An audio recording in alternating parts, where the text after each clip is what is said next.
അപ്പം ഞാൻ ഇന്ന് വന്നിട്ടുള്ളത് കുറച്ച് ടീമുകളുമായിട്ടാണ്.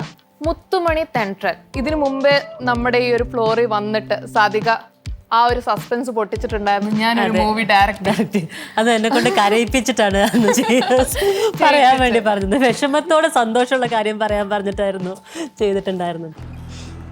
ആക്ച്വലി ഞാൻ ഈ അടുത്ത് പുതുതായിട്ടൊരു സിനിമ ചെയ്യാൻ വേണ്ടി തീരുമാനിച്ചിട്ടുണ്ട്. ഞാനാണ് ഡയറക്റ്റ് ചെയ്യുന്നത്.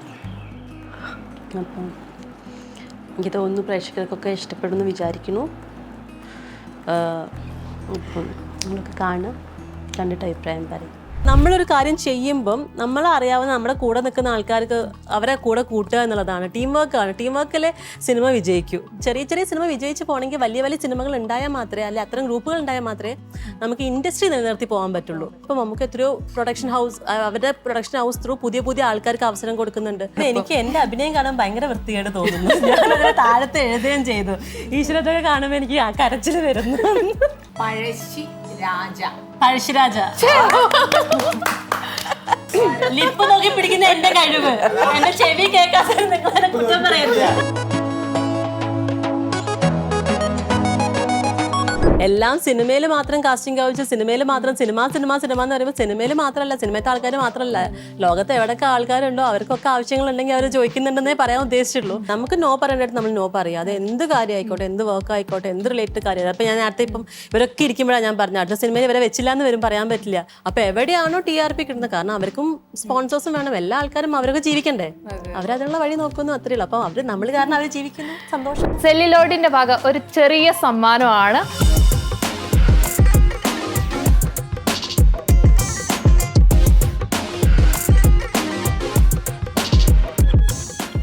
നമസ്കാരം, ഞാൻ ഷാലു.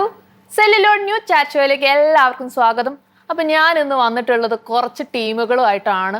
മുത്തുമണി തെൻട്രൽ, അതായത് നമുക്കെല്ലാവർക്കും സുപരിചിതയായിട്ടുള്ള സാധിക വേണുഗോപാൽ രാധികയുടെ സ്വപ്നം നിറവേറ്റിയ ഒരു മുഹൂർത്തത്തിലാണ് നമ്മൾ നിൽക്കുന്നത്. മുത്തുമണി തെൻട്രൽ എന്ന് പറഞ്ഞ മൂവി റിലീസായിരിക്കുകയാണ്. അതിന്റെ വിശേഷങ്ങൾ പങ്കിടാനായിട്ട് സാധിക ആൻഡ് ടീം വന്നിരിക്കുകയാണ്. Welcome to the show. Thank you so much. എല്ലാവരും ഭയങ്കര ഹാപ്പി ആയിട്ടിരിക്കുകയാണ്. അതെ അതെ. ഇതിനു മുമ്പേ നമ്മുടെ ഈ ഒരു ഫ്ലോറിൽ വന്നിട്ട് സാധിക ആ ഒരു സസ്പെൻസ് പൊട്ടിച്ചിട്ടുണ്ടായിരുന്നു. ഞാനൊരു മൂവി ഡയറക്ടർ അത് എന്നെ കൊണ്ട് കരയിപ്പിച്ചിട്ടാണ് പറയാൻ വേണ്ടി പറഞ്ഞത്. വിഷമത്തോടെ സന്തോഷമുള്ള കാര്യം പറയാൻ പറഞ്ഞിട്ടായിരുന്നു ചെയ്തിട്ടുണ്ടായിരുന്നത്. അതേ ഫ്ലോറിൽ വന്നിട്ട് ഇപ്പം മൂവിയുടെ ആ ഒരു വിശേഷങ്ങൾ പങ്കുവെക്കുന്നതിൽ ഞങ്ങൾക്ക് ഒരുപാട് സന്തോഷമുണ്ട്. അപ്പം നമുക്ക് ബാക്കി ഒരുപാട് ആളുകളുണ്ടല്ലോ. അതെ അതെ, ഞാൻ എൻ്റെ ടീമുമായിട്ടാണ് ഇത്തവണ വന്നിരിക്കുന്നത്. പൊതുവെ ഇന്റർവ്യൂവിന് ഇരിക്കുമ്പോൾ ഞാൻ വേറെ ആളുകളുടെ കൂടെ പോയി ഇരിക്കുക ചെയ്യാറ്. ഇപ്പം ഞാനൊരു ടീമിനെ കൂട്ടി വന്നിരിക്കുകയാണ്. അപ്പോൾ അതുകൊണ്ട് ഒരുപാട് സന്തോഷമുണ്ട്. ഇപ്പോൾ ക്രിയ മൂവി മേക്കേഴ്സിന്റെ ബാനറിലാണ് നമ്മൾ മുത്തുമണി തെൻട്രൽ റിലീസ് ചെയ്തിരിക്കുന്നത്. നമ്മളുടെ തന്നെ ഓൺ പ്രൊഡക്ഷൻ ഹൗസിന്റെ ഒരു മൂവി ആയിരുന്നു. മൂവി എന്ന് പറയുമ്പോൾ ഒരു 52 മിനിറ്റുള്ള ഒരു ഫിലിം, ഒരു സബ്ജക്റ്റ്, അത് നമ്മൾ ഒരു മെസ്സേജ്, വളരെ 2 പാട്ടുകളൊക്കെ വെച്ചിട്ട് കുറച്ച് കഥയും കാര്യങ്ങളൊക്കെ കടന്നുപോയി ചെറിയൊരു സംഭവമാണ്. അപ്പം അത് ഒരുപാട് ആൾക്കാർ, ഇപ്പം നമ്മൾ ഇന്ന് കാലിക്കറ്റ് പ്രിവ്യൂ വെച്ചു. നമ്മുടെ ഫാമിലി റിലേറ്റീവ്സും എല്ലാവരും ഫ്രണ്ട്സൊക്കെ അവിടെ ആയതുകൊണ്ട് അപ്പോൾ പ്രിവ്യൂ കണ്ടു കഴിഞ്ഞപ്പം എല്ലാവർക്കും ഒരേപോലെ തന്നെ ഇഷ്ടപ്പെട്ടു എന്ന് കേൾക്കുമ്പം ഒരുപാട് സന്തോഷമുണ്ട്. കാരണം നമ്മുടെ ആദ്യത്തെ ഒരു ട്രയൽ പ്രൊജക്റ്റാണ്. ആക്ച്വലി ഞങ്ങൾ ട്രയൽ ചെയ്യാനുള്ള റീസൺ പോലും നമ്മൾ വലിയൊരു സബ്ജക്റ്റ് എടുത്ത് ഒരു പ്രൊഡ്യൂസറെ കൊണ്ടുവന്ന് അവരുടെ പൈസ കൊണ്ട് കളയുന്നത്. കാരണം എനിക്കറിയില്ല, ഞാൻ ആദ്യമായിട്ടാണ് ഫസ്റ്റ് വേറെ പഠിച്ചിട്ട് ഞാൻ ഇത് പഠിച്ചിട്ടില്ല, ഡയറക്ഷൻ പഠിച്ചിട്ടില്ല, അതുമാത്രമല്ല നമ്മൾ ആരുടെയും അണ്ടറിൽ വർക്ക് ചെയ്തിട്ടുമില്ല. അപ്പോൾ ഒന്നും ഇല്ലാതിരിക്കുമ്പം അച്ഛൻ ഓൾറെഡി ഫീൽഡിലുണ്ട്, അപ്പോൾ അച്ഛൻ്റെ സപ്പോർട്ടുണ്ട്, അച്ഛൻ്റെ സ്ക്രിപ്റ്റാണ് നമ്മൾ ചെയ്തിരിക്കുന്നത്. അപ്പോൾ അത് വെച്ചിട്ട് ഞാനൊരു കാര്യം ചെയ്യുമ്പം അത് വേറൊരാളുടെ അടുത്ത് കാശ് വാങ്ങിയിട്ട് അത് പോകുന്നൊരവസ്ഥ ഉണ്ടാവരുതല്ലോ. അപ്പോൾ അതോടെ എൻ്റെ ട്രയൽ നമ്മൾ തന്നെ ചെയ്യാമെന്ന് പറഞ്ഞ് അച്ഛൻ്റെ സപ്പോർട്ടും അമ്മയും എല്ലാവരും കൂടി ഉണ്ടായിരുന്നപ്പം അങ്ങനെ നമ്മൾ ചെയ്തിട്ടുള്ള ഒരു ഫിലിമാണ്. അപ്പോൾ അത് ആളുകൾക്ക് ഇഷ്ടപ്പെട്ടു, സബ്ജക്റ്റ് അവരേക്ക് കൺവേ ആയി എന്ന് കേൾക്കുമ്പോൾ അതാണല്ലോ മെയിനായിട്ട് നമുക്കൊരു സിനിമ കാണുമ്പോൾ വേണ്ടത്. അത് കണ്ട് ഇറങ്ങുന്ന ആൾക്കാർ ആ സബ്ജക്റ്റ് ഇഷ്ടപ്പെട്ടു, അല്ലെങ്കിൽ അവരിലേക്ക് ആ സബ്ജക്റ്റ് എത്തി എന്നറിയുമ്പോൾ നമുക്കൊരു സന്തോഷമാണ്. നമ്മൾ എന്താണോ ഉദ്ദേശിച്ചത് അത് അവർക്ക് എത്തി എന്നറിയുന്നത്. അപ്പോൾ അതിൻ്റെ ഒരു സന്തോഷം ആണ് എല്ലാവരുടെയും മുഖത്തും എൻ്റെ മുഖത്തും ഉള്ളത്. അമ്മ പ്രൊഡ്യൂസ് ചെയ്യുന്നു, അച്ഛൻ സ്ക്രിപ്റ്റ് റൈറ്റ് ചെയ്യുന്നു, ഒരു ഫാമിലി ഓറിയന്റഡ് ആയിട്ട്. അതും എന്നെ ഇതിൽ അട്രാക്ട് ചെയ്തത് ഇതിൻ്റെ ഒരു കോൺസെപ്റ്റാണ്, അഡോപ്ഷൻ. ഇപ്പം നമുക്ക് റീസെൻ്റ്ലി വയനാട് ഫ്ലഡ് നമുക്കറിയാം, അത് റിലേറ്റഡ് ആണ് ഇതുപോലൊരു കോൺസെപ്റ്റിലോട്ട് എത്തിച്ചേരാൻ കാരണം? അല്ല, നമ്മൾ ആക്ച്വലി നമ്മൾ ഫ്ലഡൊന്നും പ്രതീക്ഷിക്കുന്നു അല്ലെങ്കിൽ ഉരുൾപൊട്ടൊന്നും പ്രതീക്ഷിച്ചിരുന്ന സംഭവമൊന്നുമല്ല. നമ്മൾ ആക്ച്വലി ആ സമയം ആവാതെ ശരിക്കും നമ്മുടെ സിനിമ റിലീസ് ആവേണ്ടതായിരുന്നു. പക്ഷേ അച്ഛന് വയ്യാതെയായി, അച്ഛൻ തന്നെ എഡിറ്റിംഗ് ഒക്കെ ചെയ്തിട്ടുള്ളത്. അപ്പം ഈ ഫുൾ ഫിലിം ആക്ച്വലി അതിൻ്റെ തുടക്കത്തിലെ ഒരു റഫ് എഡിറ്റ് എന്ന് പറയുന്ന ടാബിലാണ് നമ്മൾ ചെയ്തിരിക്കുന്നത്, ഒരു സ്റ്റുഡിയോയിൽ പോലും അല്ല. അച്ഛൻ വീട്ടിലിരുന്ന ടാബിൽ നിന്നാണ് അത് എഡിറ്റിംഗ് ചെയ്യുന്നത്. അപ്പം അതിൻ്റെ ഒരു എന്താ പറയുക, അത് കാരണം അതെല്ലാം കൂടി ആയിട്ടാണ് നമ്മൾ കുറേ പണിപ്പെട്ട് അധികം എങ്ങനെയൊക്കെ പ്രൊഡക്ഷൻ കോസ്റ്റ് ഒന്ന് കുറച്ചിട്ട് എങ്ങനെ ഒരു ഫിലിം ചെയ്യാം എന്നുള്ളതാണ് നമ്മൾ നോക്കിയിട്ടുണ്ടായിരുന്നത്. അപ്പം അതിൻ്റെ സക്സസ് തന്നെയാണ്. അപ്പം ഇപ്പോൾ ചോദിച്ച പോലെ വയനാട് ഇഷ്യൂ എന്നാൽ റിലേറ്റഡ് അല്ല, പക്ഷേ വയനാട് ഇഷ്യൂ വന്നപ്പോൾ ഞാൻ അച്ഛനോട് പറഞ്ഞ കാര്യം എന്താണെന്ന് വെച്ചാൽ, നമുക്ക് എപ്പോഴും ആ സബ്ജക്റ്റ് ആദ്യം തൊട്ടേ കേൾക്കുമ്പോഴും അത് ആളുകളോട് ആയിട്ട് ഡിസ്കസ് ചെയ്യുമ്പോഴൊക്കെ എപ്പോഴും സംശയം, ഇങ്ങനെയൊക്കെ നടക്കുമോ, ഇങ്ങനെയൊക്കെ ചെയ്യാൻ പറ്റുമോ എന്നുള്ള അതിൻ്റെ ക്ലൈമാക്സ് ആണ്. അതുകൊണ്ട് എങ്ങനെ ചെയ്യാൻ പറ്റും എന്നുള്ള ഞാൻ പറയുന്നില്ല. അപ്പം ഇങ്ങനെയൊക്കെ ചെയ്യാൻ പറ്റും, ഇങ്ങനെയൊക്കെ അഡോപ്ഷനൊക്കെ നടക്കുമോ എന്നുള്ളത് ആൾക്കാർ ചോദിച്ചപ്പം, വയനാട് ഇഷ്യൂ വന്നപ്പം കേരളത്തിലെ ആൾക്കാർ അത് പറഞ്ഞു. പല ആളുകളുടെയും വാക്കുകളിൽ നിന്ന് മലയാളികൾ ഇങ്ങനൊരു ആവശ്യം വന്നാൽ, ഒരു പ്രശ്നം വന്നാൽ കൂടെ നിൽക്കും, ഇങ്ങനെ ചെയ്യുമെന്ന്. അപ്പോൾ അതുകൊണ്ട് തന്നെ അതും ഇപ്പം ചോദിച്ച പോലെ ഇപ്പം ചോദിച്ചാൽ അതുകൊണ്ടാണല്ലോ അങ്ങനെ ചോദിക്കാൻ തോന്നിയത്. അതാണ് കാര്യം, നമ്മളങ്ങനെ ചെയ്യാം. ഇതിൽ ഭയങ്കര ഫേമസ് ആയിട്ടൊരു പാട്ടുണ്ടായിരുന്നു കേട്ടോ. ആ പാട്ട് കേട്ടിട്ട് എനിക്ക് ഭയങ്കര ഇഷ്ടപ്പെട്ടു. പാടിയ ആള് ദേവികയാണ് പാടിയിരിക്കുന്നത്. ദേവിക ഇപ്പൊ നേരത്തെ പറഞ്ഞ പോലെ തന്നെ ഒരു ഫാമിലി ആണെന്ന് പറഞ്ഞല്ലോ ഞങ്ങൾ. അപ്പം ദേവിക അമ്മയുടെ ഫ്രണ്ടിന്റെ മോളാണ്. അപ്പൊ നമ്മുടെ മൊത്തത്തിലുള്ളത് ഞാൻ ഒന്ന് ഇൻട്രൊഡ്യൂസ് ചെയ്യാൻ ജസ്റ്റ്. ദേവിക പ്രമോദ് അമ്മയുടെ ഫ്രണ്ടിന്റെ മോളാണ്. അതേപോലെ തന്നെ ബാബു മാമൻ ഞാൻ വിളിക്കുന്നത്, ബാബു എന്ന് വിളിക്കാം, കാരണം എൻ്റെ മാമനാണ്, അച്ഛൻ്റെ മരുമകനാണ്. അപ്പൊ പുള്ളിയാണ് അതൊരു ക്യാരക്ടർ ചെയ്തത്. പിന്നെ അമ്മയുടെ ഫ്രണ്ടാണ് റാണി ചേച്ചി. ഇവരൊക്കെ കുറേ ആയിട്ട് കോഴിക്കോട് നാടകങ്ങളും പരിപാടികളൊക്കെ ആയിട്ടുണ്ട്. അതേപോലെ ഞങ്ങളുടെ ഫാമിലി ഫ്രണ്ടാണ് സാബു ചേട്ടൻ. അപ്പോൾ സാബു ചേട്ടനും അങ്ങനെയാണ് സിനിമയിലോട്ട് എത്തുന്നത്. പിന്നെ നമ്മുടെ മോളെ മാത്രമാണ് നമ്മളൊന്ന് ഓഡീഷനൊക്കെ വെച്ചിട്ടൊന്ന് ഇതിലോട്ട്, പക്ഷെ ഇപ്പം അവളും ഞങ്ങളുടെ ഫാമിലിയുടെ ഭാഗമായി മാറി. അപ്പൊ മൊത്തം പറഞ്ഞു കഴിഞ്ഞാൽ അറിയാവുന്ന ആളുകളെ വെച്ച് സാധിക ഒരു സിനിമ സാധിച്ചു. അല്ല, നമുക്ക് കാരണം അങ്ങനെ നമ്മളൊരു കാര്യം ചെയ്യുമ്പം നമ്മളെ അറിയാവുന്ന നമ്മുടെ കൂടെ നിൽക്കുന്ന ആൾക്കാർക്ക് അവരെ കൂടെ കൂട്ടുക എന്നുള്ളതാണ്. ടീം വർക്കാണ്. ടീം വർക്കിലെ സിനിമ വിജയിക്കൂ. അത് എപ്പോഴും എങ്ങനെ നോക്കിക്കഴിഞ്ഞാൽ ഒരു ടീം നമുക്കുണ്ടെങ്കിൽ നമുക്ക് ആ ടീമിനെ ഉണ്ടാക്കിയെടുക്കുക എന്നുള്ളത് തന്നെയായിരുന്നു ഞങ്ങളുടെ ഈ ഒരു പ്രൊജക്റ്റിൻ്റെ ലക്ഷ്യം. അപ്പോൾ അത് സക്സസ് ആയി എന്നുള്ളതിലാണ് എനിക്ക് ഏറ്റവും വലിയ സന്തോഷമുള്ളത്. അപ്പോൾ എന്തായാലും നമുക്ക് പീലിക്കണ്ണിൽ എന്ന പാട്ട് ഒരുപാട് ആൾക്കാർ പാട്ട് റിലീസ് ചെയ്തപ്പോൾ തന്നെ ചോദിക്കുകയുണ്ടായി, നല്ല മെലഡി, ഒരുപാട് കാലത്തിന് ശേഷം കേൾക്കുന്നു, ആരുടെ വോയിസാണ്. ആ വോയിസിനെ നേരെ ഇങ്ങോട്ട് കൊണ്ടുവന്നിട്ടുണ്ട്. വേറെ ക്ലാസ് എടുക്കാറുണ്ട്, ടീച്ചറാണ്, പോകണം എന്നൊക്കെ പറഞ്ഞപ്പോൾ ഞാൻ ഒന്നും വേണ്ടത് ഇരുന്നേ പറ്റൂ എന്ന് പറഞ്ഞ് കൂട്ടിക്കൊണ്ടുവന്നതാണ്. പറയും ഞങ്ങൾക്ക് വേണ്ടി ഒന്ന് പാടാമോ പാട്ട്? പീലിക്കണ്ണിൽ മോഹം കൊണ്ട നേരം ഞാൻ കണ്ടു ഒരു സ്വർണ്ണക്കതിർ കൊണ്ടെത്തിയ കിളിയുടെ ആട്ടം, കളിയാട്ടം, വിളയാട്ടം.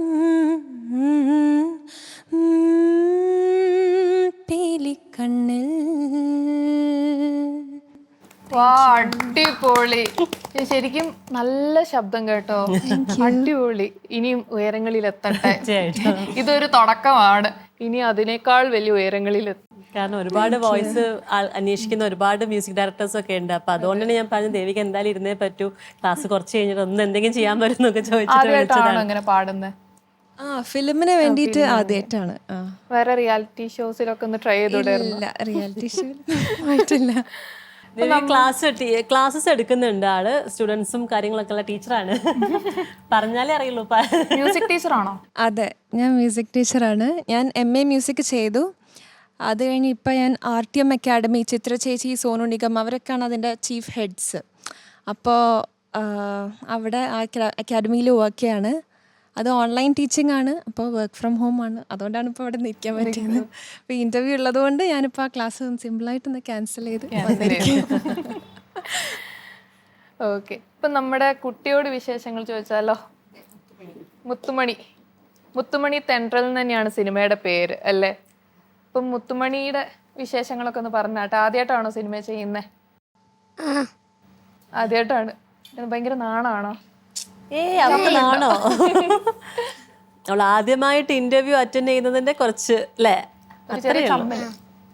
ചമ്മലല്ല, എന്താണ് പറയേണ്ടത് എന്താണ് പറയേണ്ടാത്തത് അറിയാത്തത് കൊണ്ട്. എങ്ങനെയുണ്ടായിരുന്നു സിനിമയിലെ ലൊക്കേഷൻ ഒക്കെ? എങ്ങനെയുണ്ടായിരുന്നു? അടിപൊളി, ഇഷ്ടപ്പെട്ടു. ഇനി നല്ല സിനിമകൾ കിട്ടണം എന്നുള്ള ഇതിലിരിക്കുകയാണല്ലേ? നമ്മുടെ തുടക്കം എവിടെയാണ്? ഇപ്പോൾ സാധിക ചേച്ചി പറഞ്ഞു ഈ സിനിമയിൽ സെലക്ട് ആയി എന്ന് പറഞ്ഞു. അപ്പൊ എന്താ തോന്നി? ഭയങ്കര ഹാപ്പി. ഇനി അടുത്തൊരു വൃദ്ധി വിശാൽ അല്ലെങ്കിൽ ദേവനന്ദയെ പോലെ ഒരു നടിയാവാന്നുള്ള ഇതിലെത്തി. അടിപൊളിയായിട്ട് ചെയ്തു. സിനിമയിൽ മുത്തുമണി എന്ന് പറഞ്ഞ ക്യാരക്ടർ എല്ലാവർക്കും ഒരു ഇൻസ്പിറേഷൻ ആവുന്ന ഒരു ക്യാരക്ടർ തന്നെയാണ്. ഓക്കെ, ഇനി അമ്മയോട് ചോദിക്കാം. ഞാൻ അമ്മേനെയാണ് വെയിറ്റ് ചെയ്തത്. അമ്മ ഒരു നടിയാണ് അല്ലേ? അതെ. അമ്മ നടി, മോള് നടി, അച്ഛൻ ഡയറക്ടർ. അപ്പൊ ഒരു ഫിലിം ഫാമിലിയിൽ നിന്നാണ് സാധിക വരുന്നത്. നെപ്പോക്കെട്ടെന്ന് പറയരുത്. നെപ്പോക്കെട്ട് ഒറ്റയ്ക്ക് എത്തിയതാണ്. അതെ, ഞങ്ങളാരും സപ്പോർട്ട് അതെ, ഒറ്റയ്ക്ക് വഴിവെട്ടി വന്നവളാണ് ഞാൻ. ഈ ഒരു സിനിമ പ്രൊഡ്യൂസ് ചെയ്യാനുണ്ടായ സാഹചര്യം ഇപ്പം സാധിക പറയാണ്, എനിക്ക് ഇങ്ങനെ ഒരു സിനിമ ചെയ്യണമെന്ന് ആഗ്രഹമുണ്ട്. അപ്പൊ ഇങ്ങനെ ഒരു തീരുമാനത്തിലോട്ട് എത്താണ്, നമുക്ക് ഇങ്ങനെ ഒരു പ്രൊഡക്ഷൻ ഹൗസ് തുടങ്ങി ഒരു സിനിമ നിർമ്മിക്കാം എന്നൊരു തീരുമാനത്തിലോട്ട് എത്തിയ ഒരു സാഹചര്യം എന്തായിരുന്നു? അത് പിന്നെ അച്ഛനാണ് ആദ്യം, ഹസ്ബൻഡാണ് പിന്നെ ഇങ്ങനെ പറഞ്ഞത്. കാരണം അവൾക്ക് ബിഹൈൻഡ് സ്ക്രീനാണ് ഏറ്റവും താല്പര്യമുള്ളത്. അതായത് മുന്നോട്ട് അഭിനയത്തിലേക്ക് യാദൃശ്ചികമായിട്ട് കടന്നു വന്നതാണ്. കാരണം അങ്ങനെ ഒരു താല്പര്യം ഉണ്ടായിരുന്നില്ല. അപ്പം ഞാനൊക്കെ അഭിനയത്തിലുണ്ടായിരുന്നെങ്കിൽ അതൊക്കെ വിട്ട് നമ്മളെ ഒരു കുടുംബജീവിതം. അമ്മ ചെറുപ്പം തൊട്ടേ എന്റെ വഴിയെ നടക്കുമായിരുന്നു. വാ വാ. അപ്പം ഞാൻ ആ സമയത്തൊക്കെ കൊണ്ട് നോക്കിയതാ കുറേ മോഡലിങ്ങിനൊക്കെ. അപ്പം ഭയങ്കര വാശി, ദേഷ്യം, ഒന്നിനും ഞാൻ വഴിക്കേ ഇല്ല എന്ന് പറഞ്ഞ ആളാണ്. പിന്നെ എങ്ങനെയാണെന്നറിയില്ല, യാദൃശ്ചികമായിട്ട് എത്തിപ്പെട്ടു. ശരിക്കും അത് കോളേജിലേക്ക് പോയതിന് ശേഷം, കോളേജിൽ അവിടെ പിന്നെ കുമാരങ്ങൾ എന്ന് പറഞ്ഞിട്ടുണ്ട്. അപ്പോൾ അവരെ മക്കളുണ്ടായിരുന്നു. അവരെ കെയർ ഓഫിലാണ് ആദ്യമായിട്ടൊരു മോഡലിങ്ങിന് അങ്ങനെ നിന്ന്. അവർ പറഞ്ഞു ഹൈറ്റ് ഉണ്ട്, നല്ലതുണ്ട്, അപ്പോൾ മോഡലിങ്ങിന് പറ്റും എന്നൊക്കെ പറഞ്ഞിട്ടാണ് എൻ്റെ അടുത്ത് ചോദിച്ചു. അപ്പോൾ ഞാൻ പറഞ്ഞു ഈ ഫീൽഡിലേക്ക് വരുന്നൊക്കെ കൊള്ളാം, പക്ഷേ ക്ഷമ വേണം, നല്ല ക്ഷമ വേണം. അതില്ലാത്തൊരാളായിരുന്നു. പക്ഷെ ഇപ്പോൾ ഏറ്റവും കൂടുതൽ ക്ഷമയുള്ള ഒരാളാണ് മുന്നിൽ നിൽക്കുന്നത്. അപ്പോൾ അങ്ങനെ ആ ഒരു സമയത്താണ് നമുക്കിതിങ്ങനെ തുടങ്ങണം എന്നൊരാഗ്രഹം. അപ്പോൾ അവൾക്കുണ്ട് ഒരു ഡയറക്ഷൻ ചെയ്താൽ കൊള്ളാം.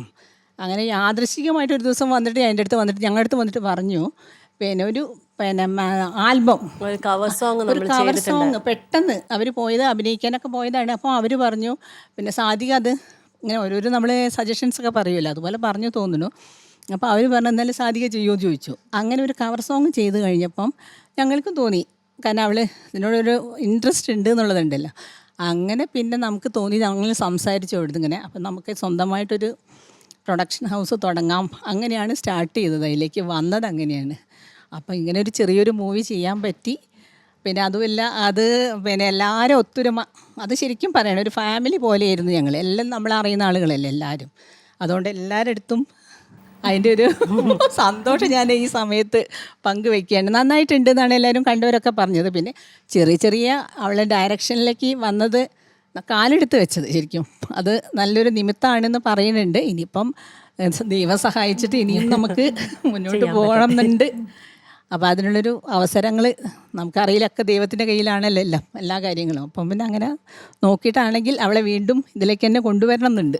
ഇഷ്ടമുണ്ട് അവൾക്ക്, ഭയങ്കര ഇഷ്ടമുള്ള ഒരു ഇതാണ്. അതായത് ബിഹൈൻഡ് സ്ക്രീൻ. അതായത് എനിക്ക് ഞാൻ അമ്മ പറഞ്ഞ പോലെ എന്നെ ക്യാമറയുടെ മുമ്പിൽ നിന്ന് ചെയ്യുന്നതിനെ പറ്റി എനിക്ക് അങ്ങനെ ആലോചിച്ചിട്ട് പോലും ഇല്ല. ഞാൻ അത് അങ്ങനെ എത്തിപ്പെട്ടു. പിന്നെ സ്റ്റെപ്പ് ബൈ സ്റ്റെപ്പ് മോഡലിംഗ് ചെയ്തു. അത് കഴിഞ്ഞപ്പോൾ ഞാൻ സിനിമ ചെയ്യുന്നു, അത് കഴിഞ്ഞ് സീരിയൽ ചെയ്യുന്നു. അങ്ങനെ ഓരോരോ പാർട്ട് ചെയ്ത് കുഴപ്പമില്ലാന്ന് നോക്കി. പിന്നെ എനിക്ക് മനസ്സിലായത് വെറുതെ വർക്ക് ചെയ്യാം, നമുക്ക് മെനക്കെടില്ല. അതായത് അഭിനയത്തിൽ നമുക്ക് മെനക്കെടുണ്ട്, പക്ഷെ എന്താണെന്ന് വെച്ചാൽ നമ്മൾക്ക് ഫ്രീ ആയിട്ട് നമുക്ക് തീരുമാനിക്കാം.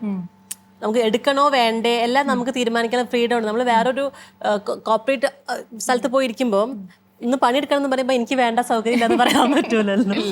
ഇതാകുമ്പോൾ നമുക്ക് ഇപ്പൊ വേണ്ടെങ്കിൽ നമ്മുടെ ആവശ്യമാണ്. നമ്മളിപ്പോൾ അത് വേണ്ടാന്ന് വെച്ചാൽ വേണ്ട, അടുത്തത് വരുമ്പോൾ എടുത്താൽ മതി. അങ്ങനെ ഒരു ചോയ്സ് നമുക്കുണ്ട്. അപ്പോൾ അത് നോക്കിയപ്പോൾ കുറച്ച് ഈസി ആയിട്ട് ഇരിക്കാൻ പറ്റുന്ന സ്ഥലം എന്ന് പറഞ്ഞിട്ടാണ് ഞാൻ ആ അഭിനയം അങ്ങനെ തുറന്നു പോയത്. അപ്പോഴാണ് അച്ഛൻ വീണ്ടും സ്ക്രിപ്റ്റ് എഴുതാൻ തുടങ്ങി. അപ്പോൾ ഇതെല്ലാം കൂടി ആയപ്പം കറക്റ്റ് എല്ലാം കൂടി ഒരുമിച്ച് ഒരു ഫോളിൻ പ്ലേസ് എന്ന് പറഞ്ഞ പോലെ കറക്റ്റ് ടൈമിൽ എല്ലാം കൂടെ വന്ന് പെട്ടു. അങ്ങനെ അങ്ങ് അതിൻ്റെ വഴിയായി. ഈ ഒരു ആദ്യമായി ആക്ഷൻ കട്ടൊക്കെ പറയുമ്പോൾ കൈവറച്ചായിരുന്നു, എന്തായിരുന്നു? അല്ല, കൈവറക്കില്ല. ഞാൻ ആദ്യം ആലോചിച്ചിരുന്നു. ഇപ്പം ഞാൻ മുമ്പ് കവർ ചെയ്തപ്പോഴും ഞാൻ തന്നെയാണ് അതിൽ ആക്ട് ചെയ്തത്. അപ്പം എനിക്ക് അങ്ങനെ ആക്ഷൻ കട്ടിന് ആവശ്യമില്ല. ഈ ഷോട്ട് വെച്ചോണ്ട് ഞാൻ തുടങ്ങില്ല, തുടങ്ങാന്ന് പറഞ്ഞിട്ട് അതിൽ എന്നെ അസോസിയേറ്റ് ചെയ്യാൻ മിഥുൻ ഉണ്ടായിരുന്നു. ആള് ഓൾറെഡി ഡയറക്ഷൻ ഉള്ളതാണ്. അപ്പോൾ പിന്നെ ആളാ കൂടെ ഉണ്ടായിരുന്നു. അപ്പോൾ അതുകൊണ്ട് കുഴപ്പമില്ലായിരുന്നു. ഇതിലോട്ട് വന്നു കഴിഞ്ഞപ്പോൾ എന്താണെന്ന് വെച്ചിട്ടുണ്ടെങ്കിൽ നമ്മുടെ ഇതിലത്തെ ബിഹൈൻഡ് ദ സ്ക്രീനൊക്കെ കണ്ടു കഴിഞ്ഞാൽ രസമാണ്. കാര്യം എന്താ വെച്ചിട്ടുണ്ടെങ്കിൽ നമ്മൾ ഓൺ ടീം ആയതുകൊണ്ട് ആർട്ടും ഈ മേക്കപ്പിന്റെ എല്ലാത്തിനും നമ്മൾ തന്നെയാണ് ഒക്കത്തിന് ഓടി നടക്കുന്നതൊക്കെ. അപ്പൊ അത് കാരണം ഞാനിപ്പോ വരുന്ന വഴിക്ക് അമ്മയോട് പറയായിരുന്നു, സാബു ചേട്ടനും ബാബാമനും കൂടിയുള്ള ഒരു ഹോട്ടൽ സീൻ ഉണ്ട്. അപ്പൊ അതിന്റെ ടേബിൾ കംപ്ലീറ്റ് സെറ്റ് ചെയ്യുന്നത് ഞാൻ തന്നെ, അവിടേക്കുള്ള ഫുഡും കാര്യങ്ങളൊക്കെ ഹോട്ടലിൽ. അപ്പൊ അവിടുത്തെ ആൾക്കാർക്ക് നമ്മൾ കൊണ്ടുപോയ ഫുഡാണ് നമ്മൾ അവിടെ ടേബിൾ അറേഞ്ച് ചെയ്യുന്നത്. അപ്പൊ ഇതൊക്കെ ഞാനിങ്ങനെ വിളമ്പോ തുടങ്ങിക്കോ ആക്ഷൻ ഇങ്ങനെയായിരുന്നു. അതുകൊണ്ട് പിന്നെ ഞാൻ അഭിനയിക്കുന്നതുമാണല്ലോ, അപ്പൊ അതിന്റെ ഒരു വ്യത്യാസം ഉണ്ട്. അപ്പൊ എനിക്ക് ഇനി നെക്സ്റ്റ് ചെയ്യുമ്പോൾ ഞാൻ എന്തായാലും അഭിനയിക്കില്ല, ഡയറക്ഷൻ മാത്രമേ ഉണ്ടാവുള്ളൂ. അപ്പൊ അതിലോട്ട് ബിഹൈൻഡ് ദ ക്യാമറ മാത്രമേ ഉണ്ടാവുള്ളൂ. കാരണം എനിക്ക് ആ കംപ്ലീറ്റ് ആയിട്ടൊന്നും അതിനെ ഇതാക്കണം. പിന്നെ അത് മാത്രമല്ല, ഇപ്പം നമ്മൾ ചെയ്ത വർക്ക്, പാപ്പിയാണ് ക്യാമറാമാൻ, നമ്മുടെ ആളുടെ ക്യാമറ വർക്ക്. അപ്പം നമ്മൾ പാപ്പിയാണെങ്കിലും ഈ പറഞ്ഞ നമ്മൾ കൊടുത്തിരിക്കുന്ന അവൈലബിൾ റിസോഴ്സസ് വെച്ച് വളരെ മനോഹരമായിട്ടാണ് ആ സിനിമ എടുത്തു വന്നിട്ടുണ്ട്. കാര്യം എന്ന് വെച്ചിട്ടുണ്ടെങ്കിൽ നമുക്ക് യൂണിറ്റ് ഉണ്ടായിരുന്നില്ല. അപ്പം നമുക്ക് ഇൻഡോർ സീൻസ് ആകെ ഒറ്റൊരു സീന് മാത്രമാണ് നമുക്ക് ഉള്ളത്. അതും നമ്മൾ എടുത്തിരിക്കുന്ന സ്റ്റൈല് വേറെ തന്നെയാണ്. അതായത് ഒരുപാട് ലൈറ്റിങ്ങോ യൂണിറ്റ് ഒന്നും വെച്ചിട്ടില്ല, നമ്മൾ ആ ഒരു ഒറ്റ നൈറ്റ് സീക്വൻസ് മാത്രമേ ഉള്ളൂ. ബാക്കി പകലാണെങ്കിലും നമ്മൾ അവൈലബിൾ ലൈറ്റ് വെച്ചിട്ടാണ് എടുത്തിരിക്കുന്നത്. ആൻഡ് ഈ മൂവി നമ്മൾ എടുത്തിരിക്കുന്നത് വീഡിയോ ക്യാമറയിലും അല്ല, ഒരു ഫോട്ടോഗ്രാഫി ക്യാമറ വെച്ചിട്ടാണ് നമ്മൾ ഈ ഫിലിം എടുത്തിരിക്കുന്നത്. അപ്പോൾ അതിൻ്റെയൊക്കെ പ്രശ്നങ്ങൾ ചെറുതാക്കാൻ യൂട്യൂബിനാണല്ലോ. അപ്പോൾ ആ കുറഞ്ഞ ബഡ്ജറ്റ് എങ്ങനെ പഠിക്കാൻ വേണ്ടി എടുത്തുകൊണ്ട് നമ്മൾ അത്രയും ബഡ്ജറ്റ് നോക്കി അങ്ങനെയാണത് വർക്കൗട്ട് ചെയ്തിരിക്കുന്നത്. അപ്പോൾ അത് വെച്ചിട്ട് അതിലൊരു സിനിമ നമുക്ക് ചെയ്യാൻ പറ്റിയെന്ന് പറയുമ്പം ആ ഒരു കാര്യമുണ്ടല്ലോ. അപ്പോൾ അതൊരു ടീമിൻ്റെ വർക്ക്, ടീമിൻ്റെ വിജയമായിട്ടാണ് ഞാൻ കാണുന്നത്. അപ്പോൾ എന്തായാലും ഇനി നെക്സ്റ്റിലേക്ക് വരുമ്പോൾ നമ്മൾ എന്തായാലും ഡെഫിനറ്റ്ലി യൂണിറ്റ് എടുത്ത് അതിലെങ്ങനെ ലൈറ്റപ്പും കാര്യങ്ങളൊക്കെ ചെയ്തിട്ടുള്ള അത് വേറെ തന്നെയാണല്ലോ, അതിൻ്റെ വേറൊരു എക്സ്പീരിയൻസ്. അപ്പം ഇനി അത് പഠിക്കണം. ഇതിൻ്റെ കാര്യത്തിൽ ഏകദേശം തീരുമാനം. എത്ര ഡേയ്സ് ഷൂട്ട് ചെയ്ത് ഈ ഒരു മൂവി? മൊത്തം നമ്മൾ 5 ദിവസം. വെറും 5 ദിവസം? 5 ദിവസം. അതായത് ആ ഒരു 6 ദിവസം നമ്മൾ 6-7 ദിവസം നമ്മൾ എടുത്തിരുന്നു. പക്ഷെ അതിൽ നമുക്ക് യൂസ് എല്ലാവരും ഒന്ന് സെറ്റായി വരാനായിട്ട് നമുക്കൊരു 2 ദിവസം വേണ്ടി. കാരണം മോളും പുതിയ ആളാണ്, അവൾക്ക് ഒരു ഐഡിയ ഇല്ല ക്യാമറേനെ പറ്റിയിട്ടാണെങ്കിലും ഒന്നും അറിയില്ല. അവൾ സ്കൂളിൽ അവിടെ ചെയ്തിട്ടുണ്ടെന്നല്ലാതെ, കാരണം അവൾക്കാണ് ഏറ്റവും കൂടുതൽ ഡയലോഗ്സ് ഉള്ളത്. ഇഷ്ടം പോലെ ഡയലോഗ്സ് പറയാൻ, അത് മലയാളവും തമിഴും എല്ലാം മിക്സ് ആയിട്ടും ഒക്കെ കൂടിയായിട്ട് അവൾക്കാണ് ഒരുപാട് പറയാനുള്ളത്. പിന്നെ അവൾക്ക് ഡബ് ചെയ്തു അവള് വളരെ മനോഹരമായിട്ട് അവളാ ചെയ്തിരിക്കുന്നത്. ഫസ്റ്റ് എക്സ്പീരിയൻസ് എത്ര നൈസായിട്ട് ഡബ് ചെയ്താണ് സ്റ്റുഡിയോയില്. ഈ ഒരു രക്ഷയുണ്ടായിരുന്നില്ല. അവൾ ഒറ്റ ടേക്കിലൊക്കെ അവളൊക്കെ ഒറ്റ ടേക്ക് ഒക്കെ ആയിരുന്നു. വൺ ടേക്ക് ആർട്ടിസ്റ്റ് ആണ്. കുറെ കഴിഞ്ഞപ്പോൾ സ്വന്തമായിട്ട് ചോദിക്കാൻ തുടങ്ങി, നായികയ്ക്കൊന്നും ഇല്ലറിയോ. പിന്നെ സ്റ്റുഡിയോയിലൊക്കെ വന്നിട്ടേ നമ്മൾ സീൻ എടുക്കുമ്പോൾ പറയാം, അത് ഒന്നങ്ങ് വലിച്ചിട്ടോളൂ. ഞാൻ ഒരു ഷോട്ട് നമ്മൾ വെച്ചു, കട്ട് ചെയ്തിട്ടേ അതൊന്നും ഒരു ഷോട്ട് വെച്ചപ്പോ തെറ്റിപ്പോയി. അപ്പൊ തെറ്റിയപ്പോ അത് നമുക്കിനി കട്ട് ചെയ്തെടുക്കാലോ അല്ലേ, എടുക്കാലോ. നമ്മള് ഡയറക്ഷൻ എടുക്കാൻ പഠിച്ചു തോന്നുന്നു. അതെ, ഡയറക്ടർ ആയിട്ടുണ്ടായിരുന്നത് സാധിക, പക്ഷെ ഡയറക്ഷൻ പഠിച്ചത് നമ്മുടെ മുത്തുമണിയാണ്. മുത്തുമണിയുടെ ശരിക്കും പേരെന്താ? ദീക്ഷ. ചാരു എന്നാണ് അവളെ വിളിക്കുന്നത്. അപ്പൊ നമ്മൾ എന്തായാലും പേരങ്ങ് മൊത്തമായിട്ട് ചാരു ദീക്ഷ എന്നങ്ങ് ആക്കി. കാരണം ചാരു എന്നുള്ള പേരുകളൊക്കെ നമ്മൾ കുറെ കേട്ടിട്ടുണ്ട്, ദീക്ഷയും കേട്ടു. അപ്പൊ ചാരു ദീക്ഷ എന്നായിട്ടാണ് ഇൻട്രൊഡ്യൂസ് ചെയ്തിരിക്കുന്നത്. ഈ ഒരു ക്രിയ മൂവി മേക്കർ ഇനിയും സിനിമകൾ നമുക്ക് പ്രതീക്ഷിക്കാം. തീർച്ചയായിട്ടും ഉണ്ടാവും. അത് മാത്രമല്ല, ഇപ്പം ഞാൻ പറയട്ടെ, ഇവിടെ രണ്ടുപേരും നമ്മുടെ കുറച്ച് ആൾക്കാർ ഇവിടെ ഇരിക്കുന്നത്, എൻ്റെ നാഗപ്പൻ അലമേലും അതുപോലെ തന്നെ റഹീം, അവരിലേക്കും കൂടി വരാം. റാണി ചേച്ചിയാണ്, ഞാൻ പറഞ്ഞു അമ്മയുടെ ഫ്രണ്ടാണ്. അപ്പം ചേച്ചിക്ക് ഈ ക്യാരക്ടർ ഇതേപോലെ തന്നെ ഒരു തമിഴ് ക്യാരക്ടറാണ്. പുള്ളിക്കാരി തമിഴ് സംസാരിച്ച് യാതൊരു പരിചയമില്ലാത്ത ആളാണ്. പക്ഷെ അഗെയിൻ വളരെ മനോഹരമായിട്ട് തന്നെ ആ ഒരു ക്യാരക്ടറും ആ തമിഴ് സ്ലാങ്ങും കാര്യങ്ങളൊക്കെ ഹാൻഡിൽ ചെയ്ത് പോയിട്ടുണ്ട്. ചോദിച്ചോളൂ, അല്ലെങ്കിൽ ഞാൻ ജസ്റ്റ് കാര്യങ്ങൾ മാത്രം ജസ്റ്റ് ഓരോരുത്തരെ പറ്റി പറയാം. ബാബാമനാണെങ്കിലും നാഗപ്പൻ എന്ന് പറയുന്ന ക്യാരക്ടർ സംസാരിക്കുന്നതും ഓൾമോസ്റ്റ് തമിഴ് അല്ലെങ്കിൽ ആ ഒരു മിക്സ് ലാംഗ്വേജിനെ സംസാരിച്ചുകൊണ്ടിരിക്കുന്നത്. ബാബാമൻ കുറേ സിനിമകൾ ചെയ്തിട്ടുണ്ട്, മലയാളത്തിൽ കുറേ സിനിമകൾ. എനിക്ക് തോന്നുന്നു ഇവിടെ ഈ ഫ്ലോർ തന്നെ, ഞാൻ ഫ്ലോറിനെ പറ്റി പറഞ്ഞപ്പോഴേ അപ്പൊ ഈ ഫ്ലോർ പറഞ്ഞപ്പോ ആദ്യമേ അറിയാം ഞാൻ അതിനു വേണ്ടി ഇവിടെ വന്നിരുന്നു എന്നോട് പറഞ്ഞു. തഗ്ഗടിക്കുന്ന ആള് താങ്കളാണല്ലേ? തഗ്ഗടിക്കുന്ന എന്നുള്ള കഥാപാത്രം എനിക്കറിയാന്നൊക്കെ പറയുന്നുള്ള ആ രംഗത്തുള്ള ഹസൻക. അപ്പൊ ഹസൻക ഇതിന്റെ ഒരു ഭാഗമാണ്, ആളാണ് ഇതില് മെയിൻ ആയിട്ട് നാഗപ്പൻ എന്ന് പറഞ്ഞിട്ടുള്ള ക്യാരക്ടർ കഥാപാത്രം. പിന്നെ എൻ്റെ അമ്മാവൻ്റെ സ്ക്രിപ്റ്റാണ്. കൊച്ചുനാളിൽ അമ്മാവൻ്റെ നാടകം കണ്ട് വായിച്ചും കണ്ടും വളർന്ന ആളാണ് ഞാൻ. അപ്പോൾ എൻ്റെ ഉള്ളിൽ തന്നെ ഒരു കലാകാരുണ്ട്. അവൾക്ക് അവളെ അച്ഛൻ്റെ കിട്ടിയിട്ട് എനിക്ക് എൻ്റെ അമ്മാവൻ്റെ പാരമ്പര്യമാണ് കിട്ടിയത്. പണ്ട് അമ്മാവൻ ഇളനീർ എന്ന പടം ചെയ്യുമ്പോൾ ഞാൻ ആഗ്രഹിച്ചു, എന്തുകൊണ്ട് ഞാനിവിടെ ഉണ്ടായിട്ട് എന്നെ വിളിച്ചില്ല, ഈ ശ്രീനിവാസനെ വിളിച്ചു കൊണ്ടുവന്നു. പക്ഷെ ഇപ്പോഴാണ് ഞാൻ അറിയുന്നത്, ആ ചെയ്യാനുള്ള ഭാവം എന്നിൽ ഇപ്പോഴാണ് ആയത്. അമ്മാവൻ അറിഞ്ഞു, നല്ല കഥാപാത്രം തന്നു. തമിഴ് കഥാപാത്രം ചെയ്യാമെന്ന് വലിയ ആഗ്രഹമായിരുന്നു. പക്ഷെ അതിപ്പോൾ ചെയ്യാൻ നല്ലൊരു കഥാപാത്രം അമ്മാവൻ എനിക്ക് തന്നു. അപ്പോൾ ഇനിയും കൂടുതൽ അമ്മാവൻ്റെ കഥകൾ ചെയ്യാൻ എനിക്ക് സാധിക്കും, തരട്ടെ എന്നുള്ളൊരു വിശ്വാസമുണ്ട്. അടിപൊളിയായിട്ട് ആക്ച്വലി ആ ക്യാരക്ടറിന് ആപ്റ്റ് ആയിരുന്നു. നാഗപത്ത് പറഞ്ഞ ക്യാരക്ടറിനെ നമ്മൾ നോക്കുന്ന സമയത്ത് ആ ഒരു ഫിഗർ ആണെങ്കിലും എല്ലാം ഒരു നാടോടിയാണ്, ഒരു നാടോടി ഫാമിലിയാണ് ഇവരുടെ. അപ്പോൾ ആ ഒരു ക്യാരക്ടറിസ്റ്റിക്സ് നോക്കുന്ന സമയത്ത് അത് ആപ്റ്റായിട്ട് വന്നപ്പോഴാണ് നമ്മൾ അതിലേക്ക് പത്മാവനത്തിൻ്റെ കാസ്റ്റ് ചെയ്യുന്ന കാര്യം. അതുപോലെ തന്നെ റാണി ചേച്ചിയുടെ കാര്യമാണെങ്കിലും ചേച്ചിയും ഇവിടെ നാടകവും പരിപാടികളൊക്കെ ആയിട്ട് കോഴിക്കോടിൻ്റെ നിറസാന്നിധ്യം തന്നെയാണ്. അപ്പോൾ കുട്ടിക്കാലത്തെ നാടകത്തിൽ വന്നതാണ്. പിന്നെ വേണേട്ടനെ പണ്ടേ അറിയാം, പിന്നെ ഇവളെൻ്റെ ഫ്രണ്ടാണ്. പെട്ടെന്നൊരു ദിവസം വേണേട്ടൻ ഇങ്ങനെ കഥ പറഞ്ഞു തന്നു. അപ്പോൾ അതിൽ ഞാൻ വിചാരിച്ചു, ഞാനല്ല എന്നാണ് വിചാരിച്ചത്, അങ്ങനെ അലമേലുൻ്റെ കഥാപാത്രം ചെയ്യുന്ന റാണിയാണെന്ന്. ഒന്നും എനിക്ക് പറയാൻ പറ്റില്ല, പെട്ടെന്നൊരു ഷോക്കായി. കാരണം എനിക്ക് തമിഴ് ഒന്നും അറിയില്ല, ഒരു വാക്ക് പോലും അറിയില്ല പറയാൻ. പക്ഷേ എന്താണെന്നറിയില്ല, എന്തോ ഒരു ദൈവത്തിൻ്റെ അനുഗ്രഹം. രേണുക കുറേ പഠിപ്പിച്ചു, സാധിക കുറേ മെനക്കെട്ടുണ്ട് കേട്ടോ, ഇല്ലയെന്ന് പറയാൻ പറ്റില്ല. ഒന്നും അറിയാത്ത ഒരു തമിഴത്തിയായി കൊണ്ടുവന്നില്ലേ, അതും പിന്നെ വേണേട്ടൻ്റെ സപ്പോർട്ടും എനിക്കൊരു ധൈര്യം തന്നു. ആദ്യമൊരു പേടി ഉണ്ടായിരുന്നു, നമ്മൾ എന്ത് ചെയ്യും എന്താവും എന്നുള്ളൊരു പേടി ഉണ്ടായിരുന്നല്ലോ. പിന്നെ നല്ല സപ്പോർട്ടാണ്, ഒരു കൂട്ടായ്മ തന്നെ പറയാം. അങ്ങനെ ആയതുകൊണ്ട് നമുക്ക് ആരും ഒരു പേടിയോ ഒന്നും തോന്നിയിട്ടില്ല. അസലായിട്ട് ചെയ്യാൻ പറ്റിയെന്നാണ് എൻ്റെ വിശ്വാസം. അത് ഇന്ന് ഷോ കണ്ട് ഇറങ്ങിയവർ ഒരുപാട് പേര് നന്നായിട്ടുണ്ട്, എല്ലാവരും ഗംഭീര അഭിപ്രായമാണ് പറഞ്ഞത്. അത് കേട്ടപ്പോൾ ഒരുപാട് സന്തോഷം തോന്നി. സാദിയയ്ക്ക് ഇനിയും ഒരുപാട് വർക്കുകൾ കിട്ടണം, അത് ആത്മാർത്ഥമായിട്ട് ദൈവത്തിനോട് പ്രാർത്ഥിക്കുകയാണ്. കിട്ടട്ടെ. എന്തായാലും ഈ ക്രിയ മൂവി മേക്കേഴ്സിന്റെ അണ്ടറിൽ ഒരുപാട് സിനിമകൾ വരട്ടെ, കിട്ടട്ടെ. അപ്പം ഇവരൊക്കെ തന്നെ ക്യാരക്ടേഴ്സ് അത് നമുക്ക് ഒരിക്കലും പറയാൻ പറ്റില്ല. അത് പറയാൻ പറ്റില്ല. ഇപ്പൊ ഇതിലത്തെ കാര്യം തന്നെ പറഞ്ഞപ്പോ സാബുചേട്ടന്റെ കാര്യം പറയുവാണെങ്കിൽ സാബുചേട്ടൻ എന്നെ അസോസിയേറ്റ് ചെയ്യാൻ വേണ്ടിയിട്ട് അങ്ങനെ വന്നതാ. സാബുചേട്ടൻ ഓൾറെഡി ഷോർട്ട് ഫിലിംസ് ഒക്കെ ചെയ്തിട്ടുണ്ട്. അപ്പം മലപ്പുറത്താണ് ആള്, ക്യാമറാമാൻ്റെ ഒക്കെ കൂടെ ഉണ്ടായിരുന്നു. സാബുചേട്ടൻ ത്രൂ ആണ് ആക്ച്വലി പാപ്പിയിലേക്ക് ഞങ്ങൾ എത്തുന്നത് പോലും. അപ്പം അതും ഈ പറഞ്ഞ പോലെ അമ്മയുടെ ഫ്രണ്ട് ത്രൂ വന്നതാണ്. അപ്പോൾ ബാലങ്ങളെ വിളിച്ച് ഇങ്ങനെ സാബുചേട്ടൻ നമ്പർ എടുത്ത് അങ്ങനെ അവിടെ പോയി ഞങ്ങൾ വേറൊരു സിനിമയ്ക്ക് വേണ്ടി സാബുചേട്ടനെ വിളിച്ചിട്ട് ലൊക്കേഷൻ കാണാൻ വേണ്ടി പോയതായിരുന്നു. പക്ഷേ കറങ്ങി തിരിച്ച് വന്നിട്ട് ഇത് പറഞ്ഞപ്പോൾ അച്ഛൻ പറഞ്ഞു നമുക്ക് സാബുവിനെ തന്നെ വിളിക്കാൻ അസോസിയേറ്റ് ചെയ്യാൻ വേണ്ടി, ഓൾറെഡി ഡയറക്റ്റ് ചെയ്ത് പരിചയമുള്ളതുകൊണ്ട് പുള്ളിയെ കൂടെ നിൽക്കാൻ പറ്റുന്നു. അങ്ങനെ വന്നു. ആക്ച്വലി ആ ക്യാരക്ടർ നമ്മൾ വേറൊരാളെ വെച്ചു, അത് നമുക്ക് ശരിയായില്ല. നമുക്കതിൽ റഹീമിനെ കാണാൻ പറ്റുന്നില്ല. ആള് മോശമായതുകൊണ്ടല്ല, പക്ഷെ ആ ക്യാരക്ടർ ആൾ ചെയ്യുമ്പോൾ നമുക്കതിൽ റഹീമിനെ കാണാൻ പറ്റുന്നില്ല. അപ്പോഴാണ് പിന്നെ സാബു ഉണ്ടല്ലോ ഇറങ്ങിക്കോന്ന്, എന്ത് ഡ്രസ്സ് പോലും കൊണ്ടുവന്നിട്ടില്ല, അസോസിയേറ്റ് ചെയ്യാൻ വേണ്ടി വെച്ച് അഡ്ജസ്റ്റ് ചെയ്ത് പോയതാണ്. സാബു ചേട്ടന് ഈ പറഞ്ഞ പോലെ തന്നെ. പക്ഷെ ആ ക്യാരക്ടർ റഹീമിനെ നമ്മൾ കാണുന്ന സമയത്ത് ഞാൻ അച്ഛനൊക്കെ ഇന്ന് കഴിഞ്ഞിട്ടും അതിന് മുമ്പ് ഞങ്ങൾ ഡബ്ബിയൊക്കെ പറയാം. കാരണം അത് പുള്ളി അതിനായിട്ട് വന്നതല്ല, അതിനെപ്പറ്റി ഒന്നും അറിയില്ല. ഞങ്ങൾ അങ്ങോട്ടും ഇങ്ങോട്ടും ഡിസ്കസ് ചെയ്തപ്പോൾ കേട്ട കഥയുടെ സംഭവങ്ങൾ മാത്രമേ അറിയുള്ളൂ. പക്ഷേ പുള്ളി റഹീമായിട്ട് ജീവിക്കുകയായിരുന്നു. കാരണം ആ ഒരു ക്യാരക്ടർ ഇൻ ദ സെൻസ് അതിൻ്റെ അവസാനത്തേക്കൊക്കെ എത്തുമ്പോൾ ഒരു പഞ്ചുണ്ട്. കാരണം സാബുചേട്ടന് ഞാൻ അവിടെ ഡൗൺ ആവും, പക്ഷെ സാബുചേട്ടനാണ് ആ സിനിമേനെ മൊത്തത്തിൽ അങ്ങ് അവസാനത്തേക്ക് എത്തും. ക്ലൈമാക്സ് പാർട്ട് അങ്ങ് മൊത്തം സാബുചേട്ടൻ്റെ കയ്യിൽ, സാബുചേട്ടനാണ് ഉയർത്തിയെടുക്കുന്നത് അതിനെ.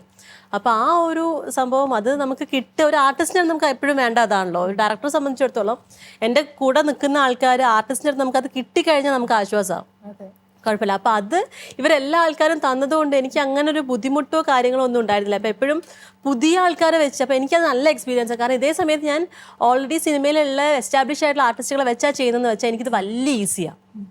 കാര്യം എന്താ വെച്ചാൽ അവരുടെ അടുത്ത് പറയുന്ന അപ്പം കിട്ടും, അല്ലെങ്കിൽ കറക്റ്റ് കിട്ടും. ഇതാകുമ്പോൾ എന്താ വെച്ചാൽ എനിക്ക് പഠിക്കാനും സുഖമായിരുന്നു. ഓരോ ആൾക്കാർക്കും എല്ലാവരും പുതിയ ആൾക്കാരാണ്. അപ്പോൾ അവരുടെ കൂടെ കൂടി അവരിലൊരാളായി നിന്നിട്ട് മറ്റേത് വ്യത്യാസം ഉണ്ടല്ലോ. അപ്പം കാരണം ഞാൻ എന്നെക്കാളും സീനിയർ ആർട്ടിസ്റ്റ് വരുമ്പോൾ ഞാനും ഈ പറഞ്ഞ പോലെ ചെറുതായി നിന്നിട്ടായിരിക്കും ചിലപ്പോൾ ചെയ്യാമോ എന്നൊക്കെയുള്ള രീതിയിലാണ് ചിലപ്പോൾ അത് അങ്ങോട്ടും ഇങ്ങോട്ടും മാറും. അപ്പോൾ ഇതെന്ന് പറയുമ്പോൾ എനിക്ക് ഇവരൊക്കെ ആയിട്ട് ഗ്രൂപ്പായിട്ട് വർക്ക് ചെയ്യുമ്പോഴും നല്ല ഒരു സുഖവും കാര്യവും ഉണ്ടായിരുന്നു. അപ്പോൾ ഈ ഡയറക്ഷൻ ചെയ്യാൻ വേണ്ടിയിട്ട് കുറച്ചുകൂടി ഇൻസ്പയർ ആയത് ആരാണ്? അച്ഛൻ തന്നെയാണ് ഇൻസ്പിറേഷൻ എന്ന് പറയുന്നത്. കാര്യം എന്താ വെച്ചിട്ടുണ്ടെങ്കിൽ അച്ഛൻ സിനിമ, ഞാൻ അതിലോട്ട് വരാനുള്ള മെയിൻ റീസൺ എന്ന് വെച്ചിട്ടുണ്ടെങ്കിൽ അച്ഛൻ സിനിമ ചെയ്തുകൊണ്ടിരുന്ന ആളാണ്. നിർത്തുന്നത് സ്നേഹദൂത്, ഇളനീര് കഴിഞ്ഞിട്ട് അച്ഛന് ഞാൻ ജനിച്ചതിനൊക്കെ ശേഷമാണ് സ്നേഹദൂത് എന്ന് പറഞ്ഞ സിനിമ ചെയ്യുന്നത്. അപ്പോൾ അത് അച്ഛൻ കംപ്ലീറ്റ് ആക്കി, പക്ഷെ റിലീസ് ചെയ്തില്ല. അപ്പോഴും ഈ അച്ഛൻ്റെ ഒരു സിനിമ അല്ലെങ്കിൽ അച്ഛന് ടൈമിംഗ് ഉള്ള ആളാണ്. അപ്പോൾ സിനിമയായിട്ടൊരു സ്വഭാവവും അച്ഛൻ്റെ സ്വഭാവമായിട്ട് അങ്ങനെ നിന്ന് പോലും. അമ്മ നേരത്തെ പറഞ്ഞ പോലെ ക്ഷമ എന്ന് പറയുന്നൊരു സാധനം, അതിൻ്റെ ഒരു കാര്യമുണ്ട്. കറക്റ്റ് സമയത്തൊക്കെ ആർട്ടിസ്റ്റ് വന്നില്ലെങ്കിൽ അച്ഛൻ പോയി പണി നോക്കാൻ പറയും. അച്ഛന് സിനിമ എടുത്തില്ലെങ്കിൽ എടുത്തില്ല എന്നുള്ളതേ ഉള്ളൂ എന്നുള്ള ഭാവത്തിൽ അച്ഛൻ നിൽക്കുക. അപ്പം അത് കഴിഞ്ഞ് പിന്നെ പക്ഷേ ടെലിവിഷൻ സീരിയൽസും ദൂരദർശനിലും പ്രോഗ്രാംസും കാര്യങ്ങളൊക്കെ ആയിട്ട് അവർ മാറി. പിന്നെ ഞങ്ങളുടെ പഠിത്തവും കാര്യങ്ങളൊക്കെ വന്നു കഴിഞ്ഞപ്പം എപ്പോഴും നമുക്ക് സിനിമ എന്ന് പറഞ്ഞാൽ ശാശ്വതമായിട്ടൊരു ഇൻകം വരുന്ന ഒരു സംഭവമല്ല. അപ്പം അങ്ങനെ ഞങ്ങളുടെ പഠിത്തമൊക്കെ ആയപ്പോൾ കുറച്ച് ഈ പറഞ്ഞ പോലെ ബുദ്ധിമുട്ടും അച്ഛന് ഈ പറഞ്ഞ പ്രശ്നങ്ങളൊക്കെ വന്നപ്പോൾ അച്ഛൻ മൊത്തമായിട്ട് സിനിമ അങ്ങ് വിട്ടിട്ട് കൺസ്ട്രക്ഷൻ ഫീൽഡിലോട്ട് വന്നു. അപ്പം എനിക്ക് തിരിച്ച് വന്നപ്പോൾ എനിക്ക് എപ്പോഴുള്ള ആഗ്രഹം എന്ന് വെച്ചിട്ടുണ്ടെങ്കിൽ അച്ഛൻ്റെ ഒരു സ്ക്രിപ്റ്റ്, അച്ഛൻ്റെ പ്രൊജക്റ്റ്, അച്ഛൻ്റെ ഒരു പേര് വീണ്ടും തിരിച്ച് കയറണം. കാരണം ഞങ്ങൾ കാരണമാണ് അച്ഛൻ്റെ ആഗ്രഹം, അച്ഛൻ സിനിമ ആഗ്രഹിച്ച ആളാണ്. അപ്പോൾ ആളത് നിന്നത്. അപ്പോൾ എനിക്ക് എപ്പോഴും ആ ഒരു സംഭവം തിരിച്ചു കൊണ്ടുവരാമെന്നുണ്ടായിരുന്നു. അത് ഞാൻ ഡയറക്ഷൻ ചെയ്ത് കൊണ്ടുവരുമെന്ന് ഞാൻ പ്രതീക്ഷിച്ചിട്ടില്ല, അങ്ങനെ ചെയ്യാൻ പറ്റുമെന്ന് ഞാൻ വിചാരിച്ചിട്ടില്ല. ഞാൻ വിചാരിച്ചത് ഞാനിതിലുള്ളത് കൊണ്ട് എങ്ങനെയെങ്കിലും നമ്മളൊരു സിനിമ എന്തായാലും പ്രൊഡക്ഷൻ നമുക്ക് ചെയ്യാമെന്നുള്ളൊരു പ്ലാൻ എപ്പോഴും ഉണ്ടായിരുന്നു.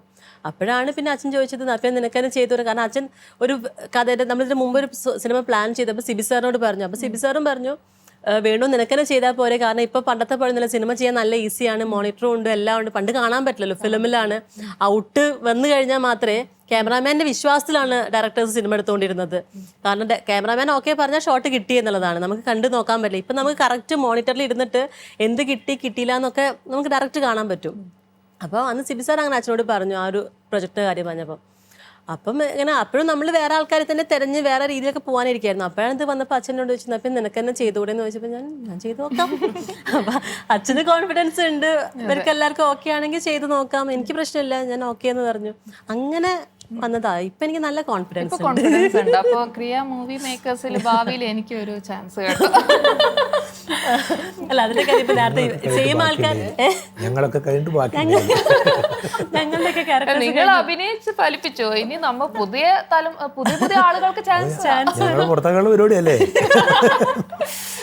ഞാനതാ നമുക്ക് എപ്പോഴും ക്യാരക്ടേഴ്സ് സംബന്ധിച്ച് ഞാൻ എപ്പോഴും സിനിമ നമ്മൾ ചെയ്യുന്ന സമയത്ത് നമുക്ക് എപ്പോഴും ഉള്ള കാര്യമാണ് ഓരോ ആൾക്കാരും ഇപ്പം എന്നെ വിളിച്ചില്ല എന്നൊക്കെ പരാതികളൊക്കെ എപ്പോഴും ഉണ്ടാവാറുണ്ട്. അത് മെയിൻ റീസൺ എന്ന് വെച്ചിട്ടുണ്ടെങ്കിൽ നമുക്ക് ചിലപ്പം നമ്മുടെ ക്യാരക്ടറിന് ആപ്റ്റ് ആയിട്ടുള്ള ഒരാളെ കാണാൻ, ഇപ്പം അമ്മയുടെ ഫ്രണ്ട്സ് ആണെങ്കിലും വേറെയും കുറേ ആൾക്കാർ അഭിനയിക്കുന്ന ആൾക്കാരുണ്ട്.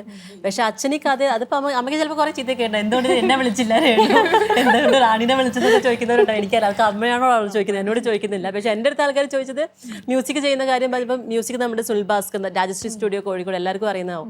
അപ്പം സുനിലേട്ടനാണ് ചെയ്തിരിക്കുന്നത്. അപ്പം എനിക്ക് മ്യൂസിക് തന്നില്ല കേട്ടോ അങ്ങനെയൊക്കെ പറയുന്ന ആൾക്കാരുണ്ട്. പക്ഷെ നമുക്ക് എന്താ വെച്ചാൽ അച്ഛനും സുനിലേട്ടനുമായിട്ടൊരു ഒരു കെമിസ്ട്രി ഉണ്ട്. അത് പണ്ട് തൊട്ടേ ഇളനീർ സിനിമ തൊട്ടേ അവർ വർക്ക് ചെയ്യുന്ന ഒരു സ്റ്റൈലും പാറ്റേണും അച്ഛനറിയാം എന്ത് മ്യൂസിക്കാണ് വേണ്ടതെന്ന്. അപ്പോൾ അത് സുനിലേട്ടനത് കൊടുക്കാനറിയാം. അപ്പം കറക്റ്റ് പറഞ്ഞു കൊടുക്കുമ്പോൾ അത് ചിലപ്പോൾ പുതിയ ആൾക്കാരുമായിട്ട് ഇരിക്കുമ്പോൾ ചിലപ്പോൾ ആ സിങ്ക് കിട്ടില്ല. അപ്പോൾ ആ ഒരു വ്യത്യാസമാണ് നമുക്ക് ഓരോ കാര്യങ്ങൾ ചെയ്യുമ്പോഴും. അപ്പോൾ അതിൻ്റെ ബ്യൂട്ടിയാണ് ആ പാട്ടിൽ കാണുന്നത്. ആ ലിറിക്സ് ആണെങ്കിൽ പോലും ലിറിക്സ് കേൾക്കുമ്പോൾ തന്നെ നമ്മൾ ഒരു കുട്ടീനെ ഞാൻ എടുത്തു പോകും എന്നുള്ള സംഭവത്തിൽ അവൾ അതാണ് എൻ്റെ ഒരു ഡ്രീം. ആ സാധനം അഴകാന ആട്ടത്തോട്ടിൽ കേൾക്കുമ്പോൾ തന്നെ കുട്ടി ഇല്ലെങ്കിൽ ലൈഫിൽ ഒന്നുമില്ല, എന്തെങ്കിലുമൊക്കെ ഉണ്ടായിട്ട് കാര്യമില്ല, മക്കൾ വേണം ജീവിതത്തിൽ എന്നാണ് അഴകാന ആട്ടത്തോട്ടിൻ്റെ അർത്ഥം എന്ന് പറയുന്നത്. അപ്പോൾ ഇത്തരം അത് ആ സിനിമയ്ക്ക് ആപ്റ്റാണ്. നമ്മുടെ സിനിമയിൽ നേരത്തെ പറഞ്ഞ അഡോപ്ഷൻ എന്ന് പറയുമ്പം അത് ആ സിനിമയിലേക്ക് എന്താണോ, അതായത് ഏതെങ്കിലും ഒരു പാട്ടോ എന്തെങ്കിലും ലിറിക്സോ കുത്തിക്കയറ്റിയതല്ല, എന്താണോ അതിന് വേണ്ടത് അത് തന്നെയാണ്. അപ്പോൾ അത് ആ ആൾക്കാർ ഇരുന്ന് കമ്പോസ് ചെയ്താൽ മാത്രമേ, അല്ലെങ്കിൽ ആൾക്കാർ ഇരുന്ന് ചെയ്താൽ മാത്രമേ അത് വരുള്ളൂ. അപ്പോൾ അതേപോലെ തന്നെയാണ് ഇപ്പോൾ ഒരു ക്യാരക്ടർ ചെയ്യുമ്പോഴും നമുക്കത് ആപ്റ്റായിട്ട് വന്നാൽ മാത്രമേ, ഇപ്പം നമ്മൾ ഒരാൾ കണ്ടിട്ട് ആ ഓക്കെ എന്ന് പറഞ്ഞ് ചിലപ്പോൾ ചെയ്യുമ്പം ആ ക്യാരക്ടർ നമുക്ക് ചെയ്യുന്ന ഡയറക്ടേഴ്സ് ചിലപ്പോൾ ആ ക്യാരക്ടർ ആ ആൾക്ക് ഉൾക്കൊള്ളാൻ പറ്റുന്നില്ല എന്ന് വെച്ചാൽ ആ ക്യാരക്ടർ താഴെ പോയല്ലോ. അപ്പോൾ നമുക്കതായിരുന്നു. നമുക്ക് ഇപ്പം ഇവരെ ഓരോ ആൾക്കാർ കാസ്റ്റിംഗ് വന്നപ്പോഴും ക്യാരക്ടർ വളരെ ആപ്റ്റായിരുന്നു. നമ്മൾ കണ്ടതിനേക്കാൾ മനോഹരമായിട്ട്, നമ്മൾ വിചാരിച്ചതിനേക്കാൾ മനോഹരമായി നമുക്ക് തിരിച്ചു കിട്ടുമ്പോൾ നമുക്ക് ആ ഒരു സന്തോഷവും കാര്യങ്ങളും ഉണ്ടല്ലോ. അപ്പോൾ അത് തന്നെ. അപ്പം ഇനി സിനിമ വരുമ്പോഴും അതാണ് ഞാൻ നേരത്തെ പറഞ്ഞത്, ഇവരെന്നെ ആയിരിക്കുമോ എന്ന് വെച്ചാൽ അങ്ങനെ ആയിരിക്കില്ല, ഒരിക്കലല്ല. കാരണം ആ സിനിമയ്ക്ക് ആ ക്യാരക്ടേഴ്സിന് ആർക്കാണോ അതിൽ ചിലപ്പം ഇന്നിപ്പോൾ ഇവരൊക്കെ നായകന്മാരായ ചിലപ്പോൾ അതിലൊരു സപ്പോർട്ടിംഗ് ആയിരിക്കും അടുത്ത സിനിമ വരുമ്പോൾ, അതിൻ്റെ കൂടെ ഉണ്ടാവുമായിരിക്കും. പക്ഷെ അത് സപ്പോർട്ടിംഗ് ആയിരിക്കും. കാരണം ചിലപ്പോൾ ആ ഒരു ക്യാരക്ടർ ആയിരിക്കും ഇവർക്ക് ആപ്റ്റ് ആയിട്ടുള്ളത്. അപ്പോൾ അതേ നമുക്ക് ചെയ്യാൻ പറ്റുള്ളൂ അല്ലോ. അപ്പോൾ അത് ഈ ഒരു അതായത് ഒരു സിനിമ ചെയ്യണമെന്ന് വിചാരിക്കുമ്പം എന്തെങ്കിലും ഒരു ലക്ഷ്യം മനസ്സിലുണ്ടാവും. ചിലപ്പം കുറേ പേർക്കുള്ള ഉത്തരവായിരിക്കാം. അങ്ങനെ ഒരു ഉത്തരം കൊടുത്തതുപോലെ തോന്നുന്നുണ്ടോ? അല്ല, ഉത്തരവും സംഭവമൊന്നുമല്ല. നമുക്ക് ഈ മെസ്സേജ് ആക്ച്വലി നമ്മൾ കൺവേ ചെയ്യുന്നത് അത് അങ്ങനെ തന്നെയാണ്. കാര്യം എന്താ വെച്ചിട്ടുണ്ടെങ്കിൽ നമ്മളെപ്പോഴും ഞാൻ മെസ്സേജ് സബ്ജക്റ്റ് എന്തായാലും ക്ലൈമാക്സ് ഉള്ള സിനിമയൊക്കെയാണ്. പക്ഷെ ഞാനിത് ഇങ്ങനെ പറയുമ്പോൾ എന്തായാലും നിങ്ങൾ കാണാന്നുള്ളതേ ഉള്ളൂ. അപ്പോൾ അതുകൊണ്ട് ക്ലൈമാക്സ് പൊളിച്ചോണ്ടൊന്നും കാര്യമായിട്ടൊന്നും സംഭവിക്കാൻ പോകുന്നില്ല അത് ഞാൻ വിശ്വസിക്കുന്നത്. നിങ്ങൾ കയറി കാണാൻ അത്രയുള്ളൂ. അപ്പോൾ അതുകൊണ്ട് ഞാൻ പറയാം, അതായത് നമ്മളിതിൻ്റെ സബ്ജക്റ്റിൽ പറഞ്ഞു പോകുന്നത് നമ്മളൊരു ഫാമിലീനെ കൂടെ കൂട്ടുകയാണ്. അപ്പോൾ അങ്ങനെ ഒരു സംഭവം വരുന്ന സമയത്ത് അതാണ് ഞാൻ നേരത്തെ പറഞ്ഞതും, അങ്ങനെ ആരെങ്കിലും ചിന്തിക്കുമെന്ന് ചോദിച്ചാൽ നമ്മൾ വയനാട്ടിൽ പ്രശ്നം വന്നപ്പം ഒരുപാട് ആൾക്കാർ വിളിച്ചു പറഞ്ഞു, അതായത് മക്കളില്ലാത്ത ആൾക്കാരുണ്ടെങ്കിൽ ഞങ്ങൾ അച്ഛനും അമ്മേനെ ഏറ്റെടുക്കാൻ റെഡിയാണ്, അല്ലെങ്കിൽ കുട്ടികൾ എവിടെയെങ്കിലും ഒറ്റയ്ക്കായി പോയിട്ടുണ്ടെങ്കിൽ ഞങ്ങൾ മക്കളെ സ്വീകരിക്കാൻ ഓൾറെഡി വീട്ടിൽ മക്കളുണ്ട്, മക്കളില്ലാഞ്ഞിട്ടല്ല, അവരുടെ കൂടെ ആ കുട്ടീനെ വളർത്താൻ ഞങ്ങൾ റെഡിയാണെന്ന് പറഞ്ഞവരുണ്ട്. തൊട്ടടുത്ത് സ്ഥലം 2 സെൻറ്റൊക്കെ കിടക്കുന്നുണ്ട്, അവിടെ വേണേൽ വന്ന് വീട് വെച്ച് ഞങ്ങൾക്ക് എന്താണോ കഴിക്കുന്നത് അത് ഞങ്ങൾ തരാം, അങ്ങനെ പറഞ്ഞ ആൾക്കാരുണ്ട്. അങ്ങനെയൊക്കെ മലയാളികൾ ഒരുപാട് പേര് പറഞ്ഞിട്ടുണ്ട്. അപ്പം അങ്ങനെ ആലോചിക്കുന്ന സമയത്ത് അപ്പം അന്ന് ഞാൻ ആലോചിച്ചത് അതായിരുന്നു, നമുക്ക് കുറേ കാശുള്ള ആൾക്കാരൊക്കെ ഉണ്ട്, സ്ഥലങ്ങളൊക്കെ വെറുതെ ഇടുന്ന ആൾക്കാരുണ്ട്, മരിച്ചാൽ നമ്മളൊന്നും കൊണ്ടുപോകുന്നില്ല അല്ലേ. എൻഡ് ഓഫ് ദ ഡേ നമുക്ക് ഇപ്പം നാഗപ്പൻ്റെയും അലമേലിൻ്റെ ലൈഫാണ് അവരെ പാട്ട് കാണിക്കുന്നത് പോലെ. എന്താണെന്ന് വെച്ചാൽ അവർക്ക് ഒരു ദിവസം ആ ഊഞ്ഞാല് വെട്ടി കിട്ടുന്നത് കാശ് എന്തോ ആണോ അന്ന് അവർക്ക് അത് സന്തോഷമാണ്. അത് 500 രൂപയായാലും 500 രൂപ വെച്ച് അവർ ജീവിക്കാൻ അവർക്ക് ഹാപ്പിയാണ്.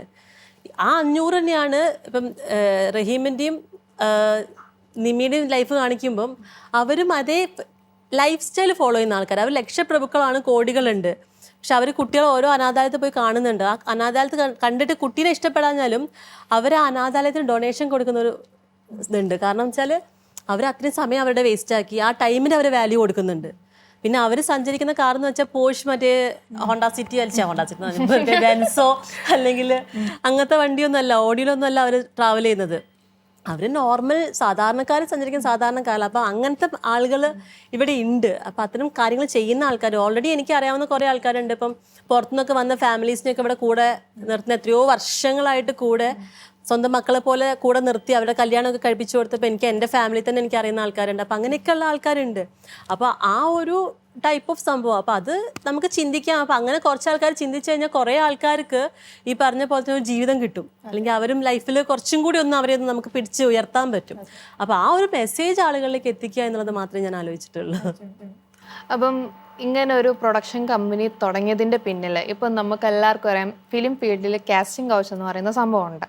അപ്പോൾ ഈ ഒരു സംഭവത്തിന് തിരിച്ചടിയാവാൻ വേണ്ടിയിട്ടാണോ ഇതുപോലെ ഒരു സംഭവം തുടങ്ങിയത്? അതിനൊരു തിരിച്ചടിയും ഇല്ലല്ലോ. അതിന് കാരണം അതിനെ ഇത് ഒരു തരത്തിലും ബാധിക്കുന്നില്ല. കാരണം സിനിമയിൽ എപ്പോഴും ഈ പറഞ്ഞ പോലെ നമുക്ക് സിനിമ എന്ന് പറയുന്നൊരു ഇൻഡസ്ട്രിയാണ്. അപ്പോൾ ആ ഇൻഡസ്ട്രിയിൽ എപ്പോഴും നമുക്ക് ആൾക്കാർ വേണം. അതായത് അവിടെ കുറച്ച് ഇപ്പം നമ്മൾ ഏത് കമ്പനിയായാലും ഇപ്പോൾ ടാറ്റ ബിർള എന്നൊക്കെ പറഞ്ഞാൽ നമ്മൾ അങ്ങനത്തെ സീനിയർ റിലയൻസ് ഒക്കെ അവരുള്ളതുകൊണ്ടാണ് നമ്മുടെ ഇവിടെ ഇന്ത്യയിൽ നമ്മൾ ആളുകൾ പുറത്തോട്ട് ആളുകൾ അറിയുന്നത്. അപ്പോൾ അത്തരം ഒരു പവറായിട്ടുള്ള കുറച്ച് ആൾക്കാർ ഉണ്ടെങ്കിൽ മാത്രമേ ഒരു ഇൻഡസ്ട്രി നിന്ന് പോവുള്ളൂ. അപ്പോൾ അതിനെ പവർ ഗ്രൂപ്പ് എന്നൊക്കെ പല ആൾക്കാരും വിളിക്കുന്നതാണ്. അപ്പോൾ നമുക്കത് പക്ഷെ ഒരു ഗ്രൂപ്പ് എന്തായാലും അങ്ങനത്തെ വേണം ആ ഇൻഡസ്ട്രി നിൽക്കണമെങ്കിൽ, അല്ലെങ്കിൽ ഇൻഡസ്ട്രി മുന്നോട്ട് കൊണ്ടുപോകാൻ പറ്റില്ല. അപ്പോൾ നമുക്ക് ലാലേട്ടനും മമ്മൂക്കൊക്കെ ഉള്ളത് കൊണ്ടാണ് നമ്മുടെ പ്രോജക്ട്സ് പുറത്തോട്ട് പോകുമ്പം അവർക്ക് ഇപ്പോൾ ഷാറൂഖ് ഖാൻ എന്ന് പറഞ്ഞാൽ വേൾഡ് വൈഡ് അറിയാം അല്ലേ. ഹിന്ദി ഇൻഡസ്ട്രി എന്ന് പറഞ്ഞാൽ പുറത്തുനിന്നൊക്കെ വരുന്ന ആൾക്കാർക്ക് ഷാറൂഖ് ഖാനെ അറിയുള്ളൂ, വേറെ ആൾക്കാർ അറിയുന്നുണ്ടാവില്ല. ഇപ്പോൾ OTT വന്നപ്പോൾ മലയാള സിനിമയ്ക്ക് വേൾഡ് വൈഡ് ഒരുപാട് റീച്ചാണ്. അപ്പോൾ ആ വ്യത്യാസം വരുന്നത് അത്തരം ആളുകളുടെ പുറത്തോട്ടേക്ക് സിനിമകൾ എത്തിക്കുന്നതുകൊണ്ടാണ്. അപ്പം ചെറിയ ചെറിയ സിനിമകൾ, അപ്പോൾ ചെറിയ ചെറിയ സിനിമ വിജയിച്ച് പോകണമെങ്കിൽ വലിയ വലിയ സിനിമകൾ ഉണ്ടായാൽ മാത്രമേ, അല്ലെങ്കിൽ അത്തരം ഗ്രൂപ്പുകൾ ഉണ്ടായാൽ മാത്രമേ നമുക്ക് ഇൻഡസ്ട്രി നിലനിർത്തി പോകാൻ പറ്റുള്ളൂ. അല്ലെങ്കിൽ ഒരു സ്ഥലത്ത് വീഴുമ്പോൾ ഇപ്പം നമുക്ക് എത്രയോ അവരുടെ പ്രൊഡക്ഷൻ ഹൗസ് ത്രൂ പുതിയ പുതിയ ആൾക്കാർക്ക് അവസരം കൊടുക്കുന്നുണ്ട്. എനിക്ക് തോന്നുന്നു ഇന്ന് മലയാളത്തിൽ ഏറ്റവും കൂടുതൽ പുതിയ ഡയറക്ടേഴ്സിന്, അതായത് സിനിമയ്ക്ക് കൊടുത്ത് നമ്മളെ ലാൽ ജോസ് ആണെങ്കിലും അൻവർ റഷീദ് ആണെങ്കിലും അങ്ങനെ ആരെടുത്ത് അമൽ നീരത്താണെങ്കിലും ഇവർക്കൊക്കെ ഇന്ന് മലയാള സിനിമയിൽ പ്ലേസ് ഉണ്ടെങ്കിൽ നമുക്ക് കൊടുത്ത അവസരം കാരണമാണ് അവരൊക്കെ സിനിമയിൽ നിൽക്കുന്നത് അല്ലേ. എല്ലാവരും അസോസിയേറ്റും അസിസ്റ്റൻ്റൊക്കെ ആയി വന്ന് അങ്ങനെയാണ് സിനിമയിലേക്ക് ഒരുപാട് ആർട്ടിസ്റ്റുകളെ കൊണ്ടുവന്നിട്ടുണ്ട്, കൂടെ സപ്പോർട്ട് ചെയ്ത് കൊണ്ട്. അപ്പോൾ അങ്ങനെ ഒരാൾ കൂടെ നിന്നിട്ട് ആൾക്കാരെ മുന്നോട്ടേക്ക് കൊണ്ടുവരുമ്പം അത്തരം ആളുകൾ വേണം. അതിനൊരു കാലിബറുള്ള അല്ലെങ്കിൽ കൂടെ നിൽക്കുന്ന ഇങ്ങനത്തെ നമുക്ക് സ്റ്റാർഡുള്ള ആൾക്കാർ കൂടെ ഉണ്ടെങ്കിൽ മാത്രമല്ലേ ആ ഇൻഡസ്ട്രി മുന്നോട്ട് പോവുള്ളൂ. അപ്പം അതിനുള്ള തിരിച്ചടിയും സംഭവമൊന്നുമല്ല ഇത്. നമുക്കെന്താ വെച്ചാൽ നമുക്കൊരു കംഫർട്ട് സോണിൽ വർക്ക് ചെയ്യാനാണെങ്കിൽ നമുക്ക് വേറെ ആളുടെ കാശെടുത്ത് നമ്മൾ ചുമ്മാ കളിക്കുന്നതിനോട് എനിക്ക് താല്പര്യമില്ല. അപ്പോൾ അതുകൊണ്ട് നമ്മളത് ചെയ്യുമ്പം എങ്ങനെ നമുക്കതിൽ എങ്ങനെ പേയ്മെൻറ്റും, അതായത് എല്ലാവർക്കും പേയ്മെൻറ്റ് കൊടുത്തിട്ടുണ്ട്. മോക്കാണെങ്കിലും അതിൽ അഭിനയിച്ച് ചെറുത്ത് മുഖം കാണിച്ച് കുഞ്ഞു പിള്ളേർ കുറച്ച് പേരുണ്ടായിരുന്നു, അവർക്ക് പോലും നമ്മളൊരു പോക്കറ്റ് മണി പോലെയെങ്കിലും ഒരു എമൗണ്ട് കൊടുത്തിട്ടുണ്ട്. ആരും ഫ്രീ ആയിട്ട് അഭിനയിപ്പിച്ചതോ ഒന്നുമല്ല, എല്ലാം ചെയ്ത ആൾക്കാർക്കൊക്കെ. അപ്പം കാരണം കുടുംബക്കാരെന്ന് പറയുമ്പോൾ ചിലപ്പോൾ ആൾക്കാർ പറയും എല്ലാം അതുകൊണ്ട് ഫ്രീ ആയിട്ട് പൈസ കൊടുക്കാതിരിക്കാൻ വേണ്ടി ഒന്നുമല്ല, നല്ല ഭക്ഷണമായിരുന്നു, എല്ലാം ഒരു ബുദ്ധിമുട്ടുണ്ടായില്ല. ഞങ്ങളോട് സെറ്റിലെത്താൻ പറയും, ഞങ്ങൾ ആ ടൈമിന് എത്തിയാൽ എന്താണോ ചെയ്യാൻ പറ്റുന്നത്, നമ്മളെ കൊണ്ട് എന്താണോ കൊടുക്കാൻ പറ്റുന്നത് അത് ആദ്യമേ പറഞ്ഞിരുന്നു, അത്രേ ഉണ്ടാവുള്ളൂ. അല്ലാതെ ചോദിക്കുന്ന പൈസ അതാ നമ്മളിപ്പോൾ ഇതിൻ്റെ മുന്നേ ഞാൻ ചില ആൾക്കാർ പറയുമ്പോൾ ഞങ്ങളുടെ എമൗണ്ട് ഇതാന്ന് പറയുമ്പോൾ ചിലപ്പോൾ എനിക്ക് ചെയ്യാൻ പറ്റില്ല, കാരണം അത് എൻ്റെ കയ്യിൽ ഉണ്ടായിക്കോണമെന്നില്ല. അപ്പോൾ അത് പ്രൊഡ്യൂസർ വരുമ്പം അത്ര ആൾക്കാരെ വെച്ച് നമുക്ക് നോക്കാം.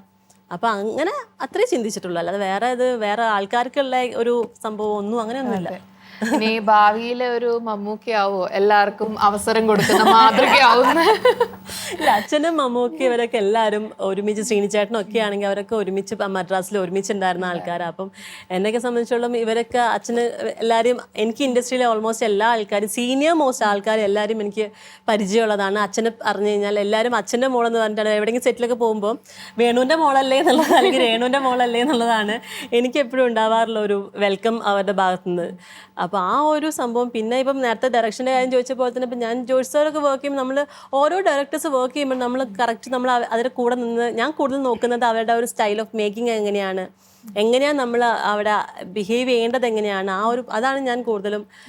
അപ്പം എനിക്ക് സാറിനൊക്കെ എന്നെ ഇഷ്ടം, സാർ എൻ്റെ അടുത്ത് സാറിൻ്റെ മൂവിയൊക്കെ ചെയ്യുമ്പോൾ സാറ് ഇഷ്ടമെന്ന് അസോസിയേറ്റ് വന്നിട്ട് സിബിച്ചേട്ടൻ വന്നിട്ട് ഇഷ്ടമെന്നൊക്കെ പറയുമ്പോൾ അവർ പറഞ്ഞ കാര്യം അവൾ ശ്രദ്ധിക്കുന്നുണ്ടെന്നാണ് ഞാൻ ശ്രദ്ധിക്കുന്നത്. ആക്ച്വലി ഞാൻ ചിലപ്പോൾ ഒരു നോർമൽ ആർട്ടിസ്റ്റായി നിൽക്കുമ്പോൾ ചിലപ്പോൾ ഞാൻ ശ്രദ്ധിക്കില്ല, ഞാനത് കഴിഞ്ഞാൽ ഫോണിലോട്ട് പോവുമായിരിക്കും. പക്ഷേ എൻ്റെ ഉള്ളിൽ ഈ ഒരു ഇങ്ങനത്തെ ഒരു ബിഹൈൻഡ് ദ ക്യാമറ വർക്ക് ചെയ്യാന്നുള്ള ഞാൻ എപ്പോഴും എൻ്റെ കംപ്ലീറ്റ് ടൈം ഡയറക്ടറിലേക്ക് നോക്കുന്നത്. അപ്പോൾ പുള്ളി എന്താണ് പറഞ്ഞത് എനിക്ക് കറക്റ്റ് അറിയാം. അപ്പോൾ ചിലപ്പം വേറെ ആരും കേട്ടിട്ടില്ലെങ്കിലും എനിക്ക് അറിയുന്നതുകൊണ്ട് ഞാൻ ചിലപ്പോൾ അത് ചെയ്തു പോകും. സാറ് പറഞ്ഞ കാര്യം എനിക്ക് അറിയാവുന്നതുകൊണ്ട്. അപ്പോൾ ആ ഒരു വ്യത്യാസങ്ങൾ. അപ്പോൾ ഒബ്സർവേഷൻ എന്ന് പറയുന്നതാണ് ഞാനാകെ എൻ്റെ പഠിത്തം എന്ന് പറയാനുള്ളത്. അല്ലാതെ ഞാൻ ആരുടെയും കൂടെ ഞാൻ നേരത്തെ പറഞ്ഞത് വർക്ക് ചെയ്തിട്ടോ അങ്ങനത്തെ ഒരു എക്സ്പീരിയൻസും എനിക്കില്ല. ഇപ്പം നമ്മുടെ സോഷ്യൽ മീഡിയയിൽ ഭയങ്കര വൈറലായിക്കൊണ്ടിരിക്കുകയാണ് പട്ടുസാരി സീരിയൽ. അതുകൊണ്ടാട്ടോ ഞാൻ സാരി എടുത്ത് വന്നേ. സാധിക മാത്രം സാരി എടുത്താൽ പറയാം, ഞാനും സാരി എടുത്തിട്ട് ഞാൻ അതുകൊണ്ട് തന്നെ എനിക്ക് സാരി എടുക്കാനൊന്നും അറിഞ്ഞൂടാ. പിന്നെ ഞാൻ ആ ഒരു ഫ്ലോയിൽ എപ്പോഴും സാരി എടുത്ത് മാത്രമല്ല നമ്മൾ കാണാറുള്ളൂ. അതുകൊണ്ട് ഞാൻ സാരി എടുത്തിട്ടെന്ന് വന്നു. എങ്ങനെയുണ്ട് സാരി എടുത്തിട്ട്? നന്നായിട്ട്, നല്ല ഭംഗിയുണ്ട് കാണാൻ, നല്ല സാരി. അപ്പൊ പട്ടുസാരി സീരിയൽ ഭയങ്കര ട്രെൻഡിങ് ആയിക്കൊണ്ടിരിക്കുകയാണ്. എന്ത് തോന്നുന്നു, കുറെ വർഷങ്ങൾക്ക് മുമ്പേ ചെയ്തൊരു സംഭവം. എനിക്ക് എന്റെ അഭിനയം കാണാൻ ഭയങ്കര വൃത്തികേട് തോന്നുന്നു. ഞാനതിനെ താഴത്ത് എഴുതുകയും ചെയ്തു. ഈശ്വരത്തൊക്കെ കാണുമ്പോൾ എനിക്ക് ആ കരച്ചിൽ വരുന്നു.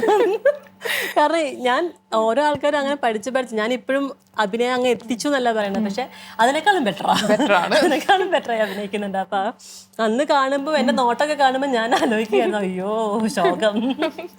അപ്പൊ ഞാൻ അതിന്റെ താഴത്ത് കമന്റ്, ഞാൻ പൊതുവെ എനിക്ക് ഇഷ്ടപ്പെട്ട ഈ സംഭവങ്ങളൊക്കെ ഉണ്ടെങ്കിൽ കമന്റ്സും കാര്യങ്ങളൊക്കെ ഞാൻ അപ്പം അതിൽ ചെയ്യാറുള്ളതാണ്. അപ്പൊ അങ്ങനെ ഞാൻ കമന്റ് ചെയ്യുകയും ചെയ്തു. ഇപ്പൊ കുറെ സീരിയലുകൾ, പഴയ സീരിയലുകൾ കുത്തിപ്പൊക്കുന്നുണ്ട്. അങ്ങനെയാണ് പട്ടുസാരിയാണ് ഇപ്പം ട്രെൻഡിങ് ആയി പോയിക്കൊണ്ടിരിക്കുന്നത്. ഞാൻ നോക്കുമ്പോ എവിടെ നോക്കുമ്പോഴും മറ്റേ തോണിയിൽ തുഴഞ്ഞ താമര തോന്നും. പക്ഷെ ആക്ച്വലി ഞാൻ ഏറ്റവും കൂടുതൽ അഭിനയം പഠിച്ചത് ആക്ച്വലി നസീർ സാറിന്റെ സ്കൂളിൽ നിന്ന് തന്നെ പറയാം. കാരണം അവിടുന്ന് ആ പട്ടുസാരി തുടങ്ങുന്ന സമയത്ത് എനിക്ക് പക്ഷേ ഗ്രാജുവലി ഞാൻ മാറി ആ സീരിയൽ നമുക്ക് പഠിക്കാൻ ഒരുപാട് അവസരം കിട്ടും. കാര്യം എന്ന് വെച്ചാൽ കുറേ സമയം ഒറ്റ ക്യാരക്ടർ ചെയ്യല്ലേ. അപ്പം നമുക്ക് സിനിമയ്ക്ക് ആകുമ്പോൾ നമ്മൾ 2 ദിവസം കൊണ്ട് ചെയ്ത് പോരുമ്പോൾ ആ 2 ദിവസം കൊണ്ട് ഡിമാൻഡ് ചെയ്ത് നമ്മൾ കൊടുത്തിട്ട് പോരുക എന്നുള്ളതേ ഉള്ളൂ. നമുക്ക് പഠിക്കാൻ സമയമില്ല. ഇത് ഈ ക്യാരക്ടർ തന്നെ ഒരു 100-500 ദിവസം അല്ലെങ്കിൽ 1000 എപ്പിസോഡൊക്കെ ചെയ്യുമ്പോൾ അത് പഠിച്ച് നമ്മൾ ആ ക്യാരക്ടർ അങ്ങ് ആയി മാറും. അപ്പം അത് കാരണം അങ്ങനത്തെ ആ ഒരു ചേഞ്ച് ഉണ്ടായിരുന്നു. അപ്പൊ നമുക്ക് ഒരു ഗെയിം സെഗ്മെന്റിലോട്ട് പോവാം. ഞങ്ങൾ ഇവിടെ ഒരു സർപ്രൈസ് ഗെയിം വെച്ചിട്ടുണ്ട്. എന്താവുന്നൊന്നും അറിഞ്ഞൂടാ. അതായത് ഗെയിം എത്രയേ ഉള്ളൂ, ഞങ്ങള് സാധികയുടെ ചെവിയിൽ ഹെഡ്ഫോൺ അങ്ങ് കുത്തി വെക്കാം. അപ്പൊ സാധികയ്ക്ക് പുറത്തുള്ള ഒന്നും കേൾക്കാൻ പറ്റില്ല. അപ്പൊ നമുക്ക് അമ്മേനെയും പിടിക്കാം, നമ്മുടെ ആളുടെ പേരെന്തായിരുന്നു, ദേവികേനും പിടിക്കാം.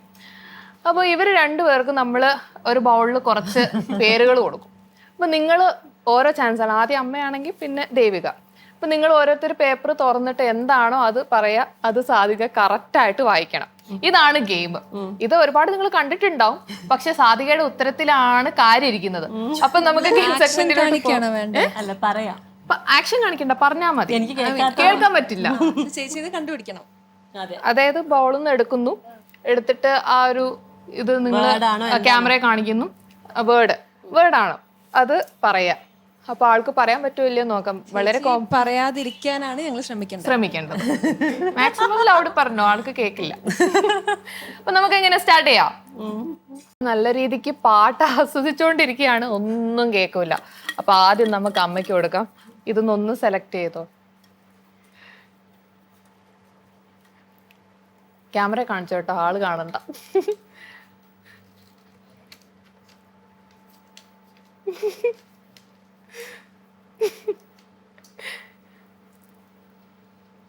ഓക്കെ, ഇനി പറഞ്ഞോ. ഉറക്കെ പറഞ്ഞോ, ആള് കേൾക്കില്ല. പഴശ്ശിരാജ.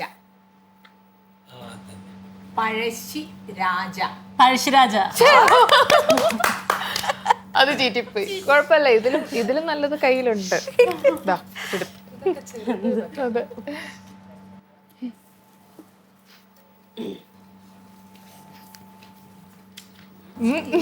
അത് കണ്ടിട്ടുണ്ടാവുമെന്ന് എനിക്ക് തോന്നുന്നത്. ഇങ്ങോട്ട് കാണിക്കാം ക്യാമറ.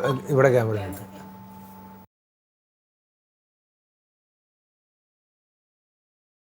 തീയതി. ഇത് ലിപ് മൂവ്മെന്റ് ഇല്ലാത്തതുകൊണ്ട് മനസ്സിലാവില്ല. തീയതി. തീയതി. തീയതി. അതെ, കുഴപ്പമില്ല. ഇനിയുണ്ട് ഇതിനേക്കാൾ വലിയ തരികിട സാധനങ്ങൾ നല്ല ഞങ്ങളുടെ സംഭവം കയ്യിലുണ്ട്. വേറെ വരാൻ കിടക്കുന്നുണ്ട്. അതെ അതെ. ദാ, നമുക്ക് വേറെ ആള് പറഞ്ഞു നോക്കട്ടെ. ചിലപ്പോ നിങ്ങളെ രണ്ടുപേരെ ഇത് മനസ്സിലാവാണെങ്കിലേ. ആ,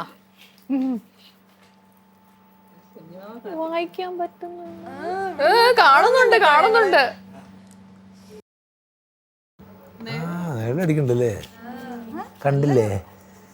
കണ്ടില്ലേ ഇത് കണ്ടില്ലേന്ന്.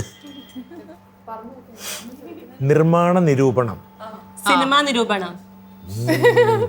നിർമ്മാണ നിരൂപണം. നിർമ്മാണ നിരൂപണം. ഇത് കണ്ട് ഇല്ല, ഇതെന്തോ ആദ്യം ഗെയിം ചീറ്റി പോന്നു. ഇനി മോൾക്ക് കട്ടി വാക്കുകൾ പിന്നെ തമിഴ് മാത്രമേ വായിക്കാറിയത്തുള്ളൂ.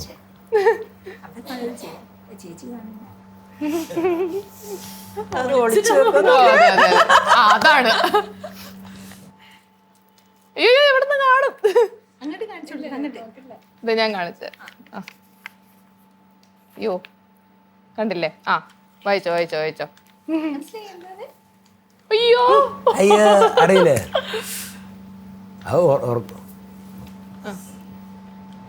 ഉറക്കെ പറഞ്ഞു. സുപ്രഭാതം. പെട്ടു. ഇതെന്തോ പ്രശ്നം. ഈ കളി വേണ്ടെന്ന് വെക്കേണ്ടി വരുമോ? മിക്കവാറും ഞാൻ ഇയർഫോൺ വെച്ച് ടെസ്റ്റ് ചെയ്യാം കേട്ടോ. ഇനി ആരാ? പാട്ട് നിന്നോ? ഒന്നും കേൾക്കുന്നില്ലല്ലോ. മേലക്കാവിൽ മേലക്കാവിൽ പൂരമാണോ?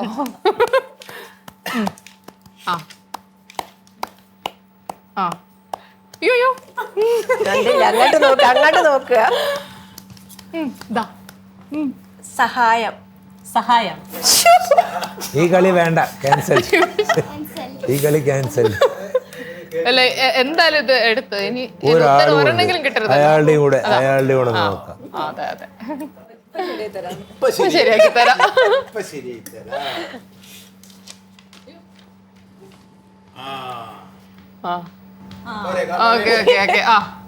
അടച്ചു ഇതൊക്കെ കാണുന്നുണ്ട്. ഞാൻ ചുണ്ടിന്റെ മുകളിൽ ഭാവം തരില്ല. സമയസമത്വം. അല്ല, സമര സമത്വം. സമത്വമുണ്ട്. ഇല്ല, സമര സമത്വം. സമര സമത്വം. സമര സമത്വം. സമത്വം. ചുണ്ടിന്റെ മുകളിൽ ഭാവം. ഞാൻ ചുണ്ട് വെച്ചാ പഠിക്കും. നമുക്ക് ലാസ്റ്റ് ഒന്നുകൂടി എടുത്തു നോക്കാം. എന്തായാലും മനസ്സിലായി, ഇതിന് ഉത്തരം പറയാൻ മനസ്സിലായി.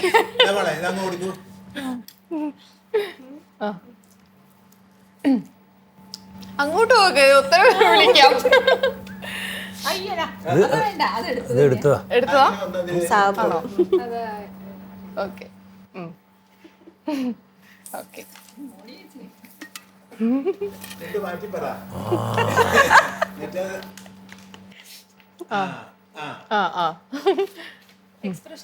എക്സ്പ്രഷൻ.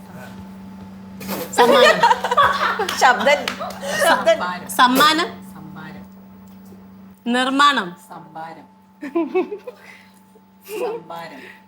സമരം. സമാധാനം. സമ്മാനല്ലേ?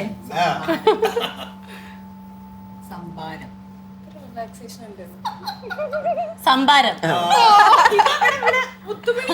ഞാൻ പറയാതിരിക്കാൻ വേണ്ടി നിങ്ങൾ വാതില് കുറുകുറുക്കുന്ന കാര്യം പറയുന്ന വൃത്തിക്ക് പറയണോ? ലിപ്പ് നോക്കി പിടിക്കുന്ന എന്റെ കഴിവ്, എന്റെ ചെവി കേൾക്കാതെ നിങ്ങളെ കുറ്റം പറയരുത്. അല്ല, ഒരു പിന്നെ ഫണ്ണി ആയിട്ട് എന്തെങ്കിലും വരുന്ന ഓർത്ത് ഞാൻ ചോദിച്ചു. ഇപ്പൊ ഞാൻ ചീറ്റിപ്പോയി, സാരല്ല പോട്ടെ. എനിക്ക് സങ്കടമൊന്നുമില്ല. ഞാനിത് പ്രിപ്പയർ ചെയ്ത് കൊണ്ടുവന്ന ആദ്യമായിട്ടാണ് കറക്റ്റ് എല്ലാത്തിനും ഉത്തരം പറയുന്നത്. എന്തായാലും പേടിക്കേണ്ട, ഒരു സമ്മാനം നമ്മൾ എന്തായാലും കൊടുക്കുന്നതായിരിക്കും. അത് സസ്പെൻസ് ആണ്. അപ്പൊ മൂവിയുടെ ഇതിന് മുമ്പ് എനിക്കൊന്ന് പാപ്പന്റെ പ്രൊമോഷനാ തോന്നുന്നു, അവരിതുപോലെ എന്നെ കൊണ്ട് അവരെന്തൊക്കെയോ വാക്കുകളൊക്കെ എടുത്തോണ്ട് വന്നിരുന്നു. അപ്പൊ ഞാൻ ആക്ച്വലി ലൈക്ക് ഞാൻ പൊതുവെ സംസാരിക്കുമ്പോഴും ആൾക്കാർ ലിപ്പ് നോക്കിയാണ് ഞാൻ പൊതുവെ, അപ്പം ലിപ്പ് നോക്കിയാൽ പിടിക്കുന്നത്. അപ്പൊ അത് കാരണം ഈ സമത്വവും സമച്ചും ചെറിയ ചെറിയ ഇപ്പൊ സംഭാരം സമ്മാനം ഒക്കെ സെയിം ആണല്ലോ പറയുമ്പോ. അല്ലാതെ വാക്കൊക്കെ വരുമ്പോ പിന്നെ കുഴപ്പമില്ല, ഇങ്ങനത്തെ വാക്കുകൾ സെയിം സാധനമൊക്കെ വരുമ്പോ അങ്ങനെയൊക്കെ നിങ്ങൾ കൊടുത്തിരുന്ന ചിലപ്പോ ഞാൻ പാടുപെട്ടെ എന്നെ കുറച്ചും കൂടി. എന്തായാലും പറഞ്ഞു തന്ന ഇനി ഭാവിയിൽ ഇന്റർവ്യൂല് വരികയാണെങ്കിലും ഈ ഗെയിമിന് ഞാൻ ചെയ്യില്ല കേട്ടോ. എന്തായാലും അടിപൊളിയായിരുന്നു, ഞങ്ങൾക്ക് നല്ല രീതിക്ക് എന്റർടൈൻമെന്റ് ആയിരുന്നു. അപ്പൊ ഈ മൂവിയിലെ നായകനായ വ്യക്തിയാണ് ഇദ്ദേഹം. എല്ലാരും എല്ലാരും നായകന്മാരും ആണ്. അപ്പൊ മൂവിയുടെ ബാക്കി വിശേഷങ്ങൾ എങ്ങനെയാണ് ഇതിലോട്ട് എത്തിപ്പെട്ടത്? അതൊരു കഥയാണ്.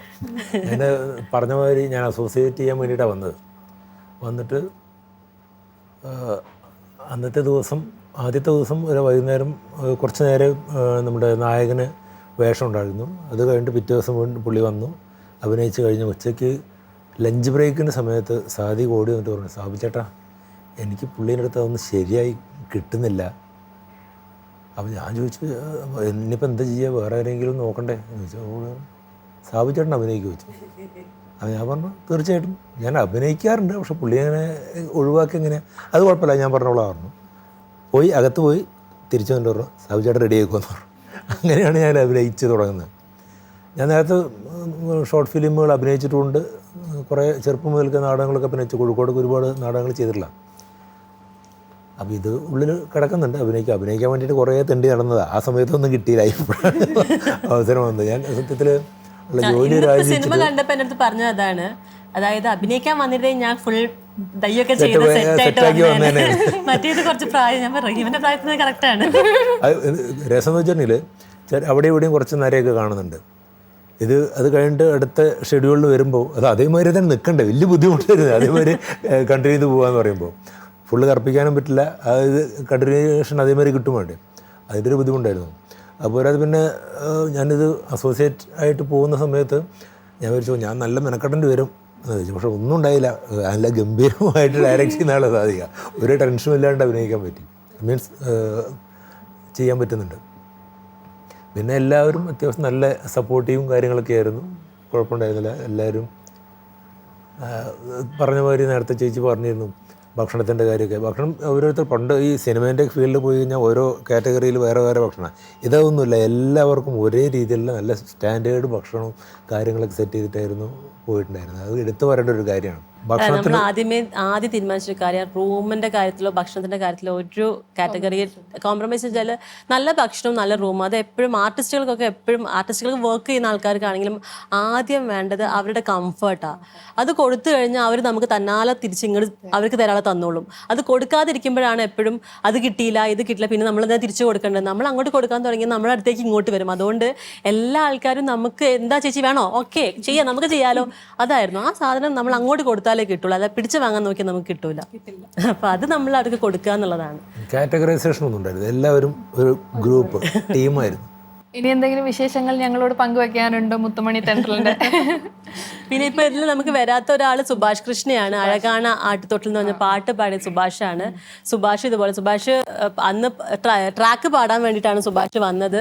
പാടിയപ്പം നമുക്ക് ഇഷ്ടപ്പെട്ടു. പിന്നെ സുഭാഷിനെ പാടിയാൽ മതി തീരുമാനിക്കുകയായിരുന്നു. ഇന്ന് വരാൻ പറ്റില്ല, ഹൈദരാബാദ് എന്തോ വർക്കിലാന്ന് അമ്മയോട് ഉണ്ടെന്ന് പറഞ്ഞു. അപ്പോൾ ആളും ആദ്യമായിട്ടാണ്, അധികം വർക്ക്സ് ഒന്നും ചെയ്തിട്ടില്ല. അപ്പോൾ സുനിലേട്ടൻ്റെ സ്റ്റുഡിയോയിൽ ഇങ്ങനെ ഇടയ്ക്ക് വരാറുണ്ട്. അപ്പോൾ അങ്ങനെ അറിഞ്ഞിട്ട് വിളിച്ച് അങ്ങനെ പാടിയതാണ്. അതും ആ പാട്ട് ആകെ രണ്ട് പാട്ട് രണ്ടുപേരും വളരെ മനോഹരമാക്കി തന്നിട്ടുണ്ട്. പിന്നെ അതിൻ്റെ പിക്ചറൈസേഷൻ ചെയ്യാന്നുള്ളതേ ഉള്ളൂ. അപ്പോൾ അതിൽ നമുക്ക് അഴകാന ആട്ടത്തോട്ടിൽ പിന്നെ എന്താ വെച്ചാൽ പലരും പാട്ട് നന്നായി, കൊറിയോഗ്രാഫിയുടെ കാര്യം പറഞ്ഞാൽ നമ്മൾ കൊറിയോഗ്രാഫറെ വെച്ചിട്ടില്ല. ഫസ്റ്റ് ഓഫ് ഓൾ ഒന്നാമത്തെ കാര്യം എന്ന് വെച്ചാൽ നാടോടികളാണ്. നാടോടികൾക്ക് എന്ന് പറഞ്ഞാൽ അവർക്കൊരു നൃത്തച്ചുവടവും കാര്യങ്ങളും ഒന്നും ഉണ്ടാവില്ല. അവർക്ക് എന്താണോ മനസ്സ് തോന്നുന്നത് അത് ചെയ്യുക. അപ്പോൾ അതാണ് പാപം അവൻ്റെ നാഗപ്പൻ എന്ന് പറഞ്ഞ ക്യാരക്ടർ ചെയ്തിരിക്കുന്നത്. നാഗപ്പൻ കുറേ ആൾക്കാർ പറഞ്ഞു കുറേ സെയിം റിപ്പീറ്റേഷനാണെന്ന്. കാരണം അവർ പാട്ട് പാടുമ്പോൾ ഓരോ സ്ഥലത്ത് പോകുമ്പോഴും അവർക്ക് എന്താണോ ഉള്ളു തോന്നുന്നത് അത് അവർ കളിക്കുക എന്നുള്ളതേ ഉള്ളൂ. പിന്നെ മോളുടെ കാര്യം നമ്മൾ പെർഫെക്റ്റ് ആയിട്ട് അവിടെ നോക്കരുത് ഇവിടെ നോക്കരുത് ഇവിടെ തന്നെ നോക്കണം എന്നൊന്നും പറഞ്ഞിട്ടല്ല നമ്മൾ ചെയ്യിച്ചിരിക്കുന്നത്. കാരണം നോർമൽ കുട്ടി എങ്ങനെയാണോ, കാരണം സാധാരണ കുട്ടികൾ അത് നാടോടി കുട്ടിയാണ്. ആ കുട്ടിനെ ആരും പറഞ്ഞ് ഒരു സ്ഥലത്ത് ഒരാളെ നോക്കുമ്പോൾ അങ്ങനെ നോക്കി ആ കുട്ടിക്ക് അപ്പുറത്ത് ആൾ വരുന്നതെന്നുള്ള പേടി ഉണ്ടാവും, ഇപ്പുറത്തെ ആൾ കാണുന്നുണ്ടോ പേടിയൊക്കെ ഉണ്ടാവും. അപ്പം അതെന്താണോ അവൾ ചെയ്യുന്നത് അത് അങ്ങനെ എടുക്കുക. ഡയലോഗ്സും കാര്യങ്ങളും പെർഫെക്റ്റ് ആയിട്ട് കിട്ടുക എന്നുള്ളത് മാത്രമേ നമുക്ക് ഉണ്ടായിരുന്നുള്ളൂ. അത് അവളുടെ എക്സ്പ്രഷനൊക്കെ നമ്മൾ കൂടുതൽ നോക്കിയിട്ട് നമ്മൾ അങ്ങോട്ട് നോക്കല ഇവിടെ നോക്കി തന്നെ സംസാരിക്കുക, അതൊന്നും അവള് പിന്നെ സ്മാർട്ടാണ്. അവള് പാട്ട് വരെ അവള് പഠിച്ചു. റാണി ചേച്ചിയുടെ ഡയലോഗൊക്കെ മറന്നുപോയ ഡയലോഗൊക്കെ അവള് പറഞ്ഞിട്ടുണ്ട്. ഡബ് ചെയ്ത് എനിക്ക് എൻ്റെ അടുത്ത് ഡബിങ് സ്റ്റുഡിയോ എത്തിയപ്പോൾ പറയാം, അതിലൊരു നമുക്കത് ഡബ് ചെയ്യാൻ പറ്റിയിട്ടില്ല കാരണം ആ ഷോട്ട് മിസ്സിങ് ആയിരുന്നു. അപ്പം അവളെന്നോട് ചോദിച്ചു, ചേച്ചി ആ ഷോട്ട് എവിടെ കാണാനില്ലല്ലോ ഞാൻ ചോദിച്ചിരുന്നു. ഏതായിരുന്നു അത്? കണ്ടാ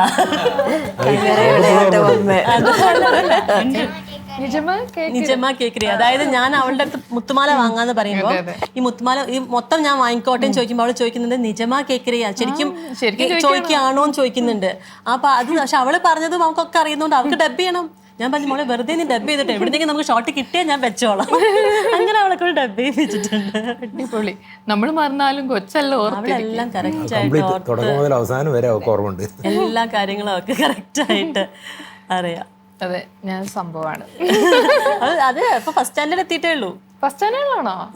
അതാ പറയുന്നത്. UKG നമ്മളടുത്ത് എത്തുമ്പോൾ ഫസ്റ്റ് സ്റ്റാൻഡേർഡ് നമ്മൾ ഏപ്രിലാണ് ഷൂട്ട് ചെയ്യുന്നത്. UKG ജസ്റ്റ് കഴിയുന്ന സമയത്താ.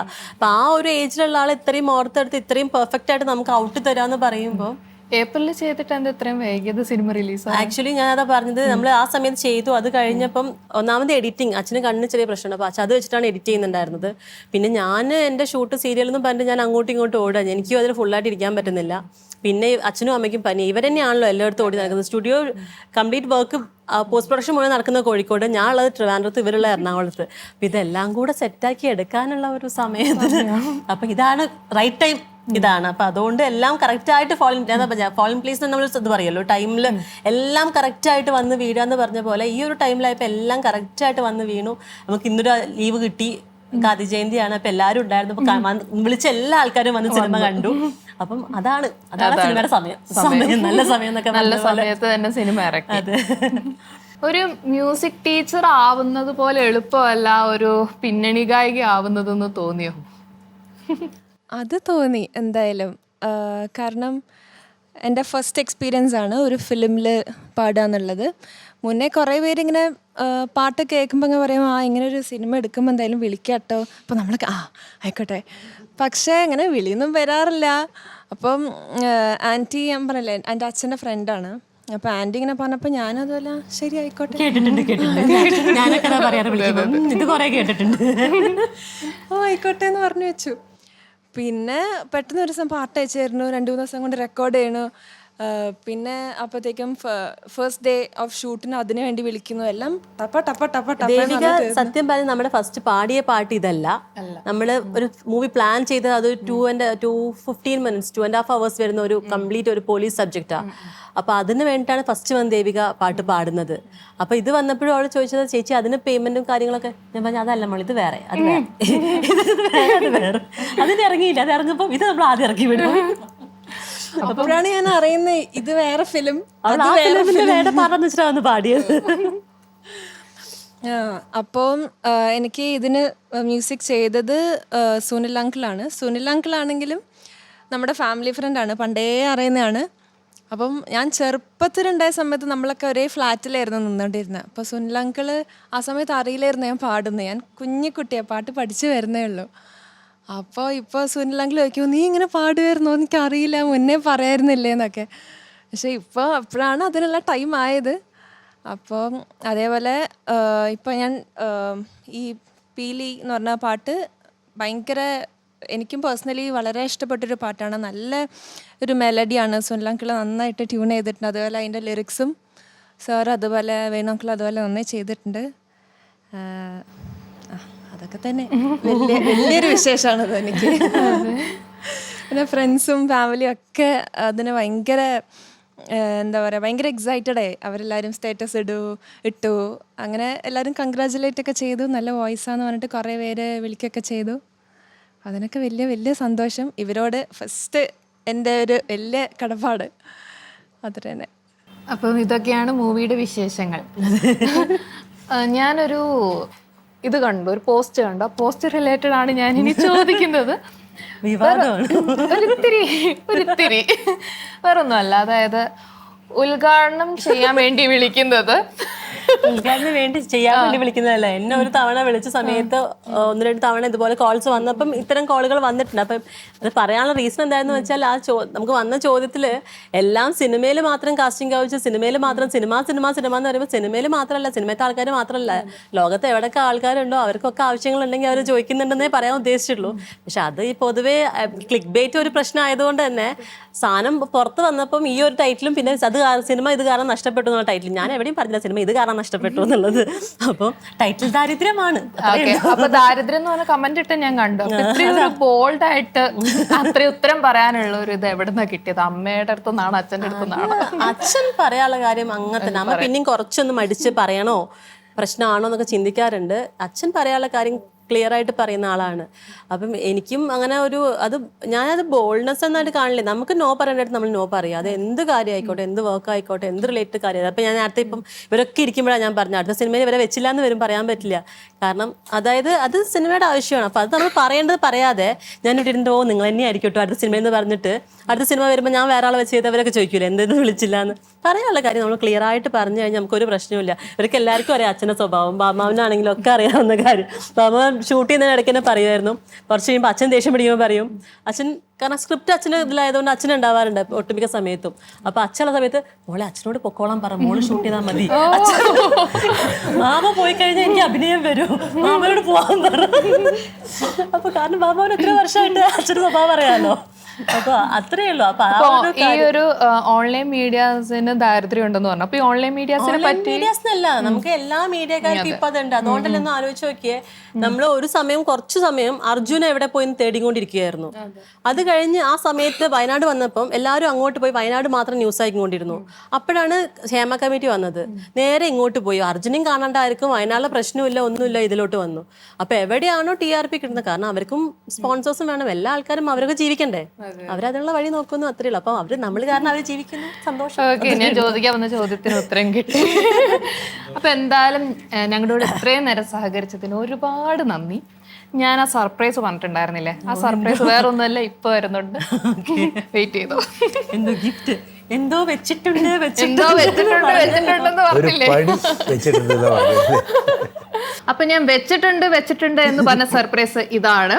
മുത്തുമണി തെൻട്രൽ എന്ന് പറയുന്ന ആ ഒരു മൂവി ഇവര് ഉണ്ടാക്കാൻപ്പെട്ട ഒരു കഷ്ടപ്പാട്, ഒരു പ്രൊഡക്ഷൻ ഹൗസ് ഉണ്ടാക്കുന്നു, പിന്നെ ആ മൂവി ഡയറക്റ്റ് ചെയ്യുന്നു, അതിൽ ആൾക്കാരെ ഒക്കെ ഒപ്പിച്ച് കാസ്റ്റിംഗ് ഒക്കെ ചെയ്ത് ആ ഒരു മൂവി ഇറക്കിയതിന്റെ കഷ്ടപ്പാടിന് സെല്ലിലോഡിന്റെ ഭാഗം ഒരു ചെറിയ സമ്മാനമാണ്. അപ്പൊ കേക്ക് കട്ട് ചെയ്യാൻ വേണ്ടിയിട്ട് എല്ലാവരും ഞാൻ ഇൻവൈറ്റ് ചെയ്യാണ്. എല്ലാവർക്കും ഒരുമിച്ച് കട്ട് ചെയ്യാം. അപ്പൊ എല്ലാവരും നല്ലൊരു കൈയടി.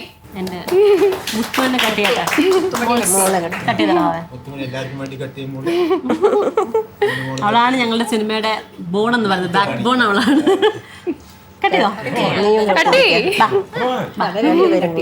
അപ്പൊ മുത്തുമണി കേക്ക് കട്ട് ചെയ്യാണ്. എല്ലാവരും നല്ലൊരു കൈയടി കൊടുക്കുക.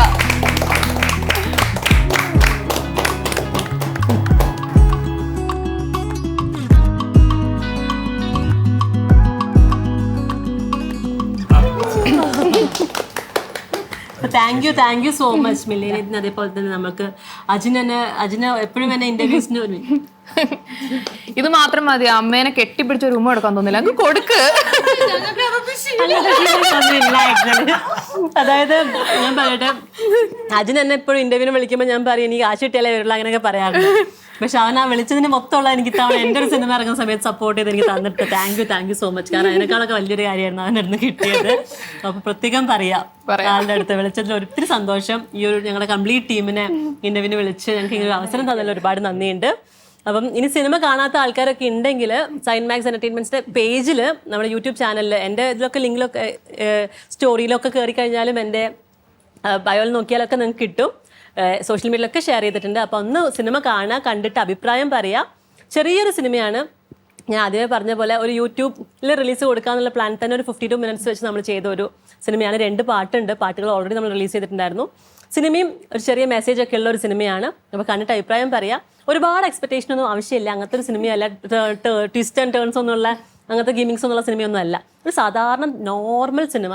സാധാരണ നിങ്ങൾ വീട്ടിൽ അല്ലെങ്കിൽ നിങ്ങളുടെ ലൈഫിൽ നിങ്ങൾ കാണുന്ന അത്തരം കുറച്ച് കാര്യങ്ങൾ ബേസ് ചെയ്തിട്ടുള്ള സിനിമ. അപ്പോൾ എന്തായാലും കണ്ടു നോക്കുക. കണ്ടിട്ട് അഭിപ്രായം യൂട്യൂബിലാണെങ്കിലും എന്നെ എൻ്റെ സോഷ്യൽ മീഡിയയിലാണെങ്കിൽ എവിടെയാണെന്ന് വെച്ചാൽ വന്ന് പറയുക. എനിക്ക് ആവശ്യമുണ്ട് ഫീഡ്ബാക്സ്. ബിക്കോസ് ഇനി മുന്നോട്ടേക്ക് പോകുമ്പം നിങ്ങളുടെയൊക്കെ എന്തൊക്കെയാണെന്ന് അറിഞ്ഞാൽ മാത്രമല്ല എനിക്ക് ഇനി മുന്നോട്ടേക്ക് എന്തൊക്കെ മാറ്റങ്ങൾ വരുത്താനുണ്ട്, എന്തൊക്കെ മോശം വന്നിട്ടുണ്ടൊക്കെ അറിയാൻ പറ്റുള്ളൂ. അപ്പോൾ പ്ലസ് ആയാലും മൈനസ് ആയാലും എന്തായാലും പറയൂ കേട്ടോ. അപ്പോൾ ഞങ്ങൾക്ക് എല്ലാവർക്കും നിങ്ങളുടെയൊക്കെ സപ്പോർട്ട് വേണം, പ്രാർത്ഥനയും വേണം. Thanks a lot. അപ്പോൾ പുതിയ വീഡിയോ ആയിട്ട് വരുന്നത് വരെ ബൈ.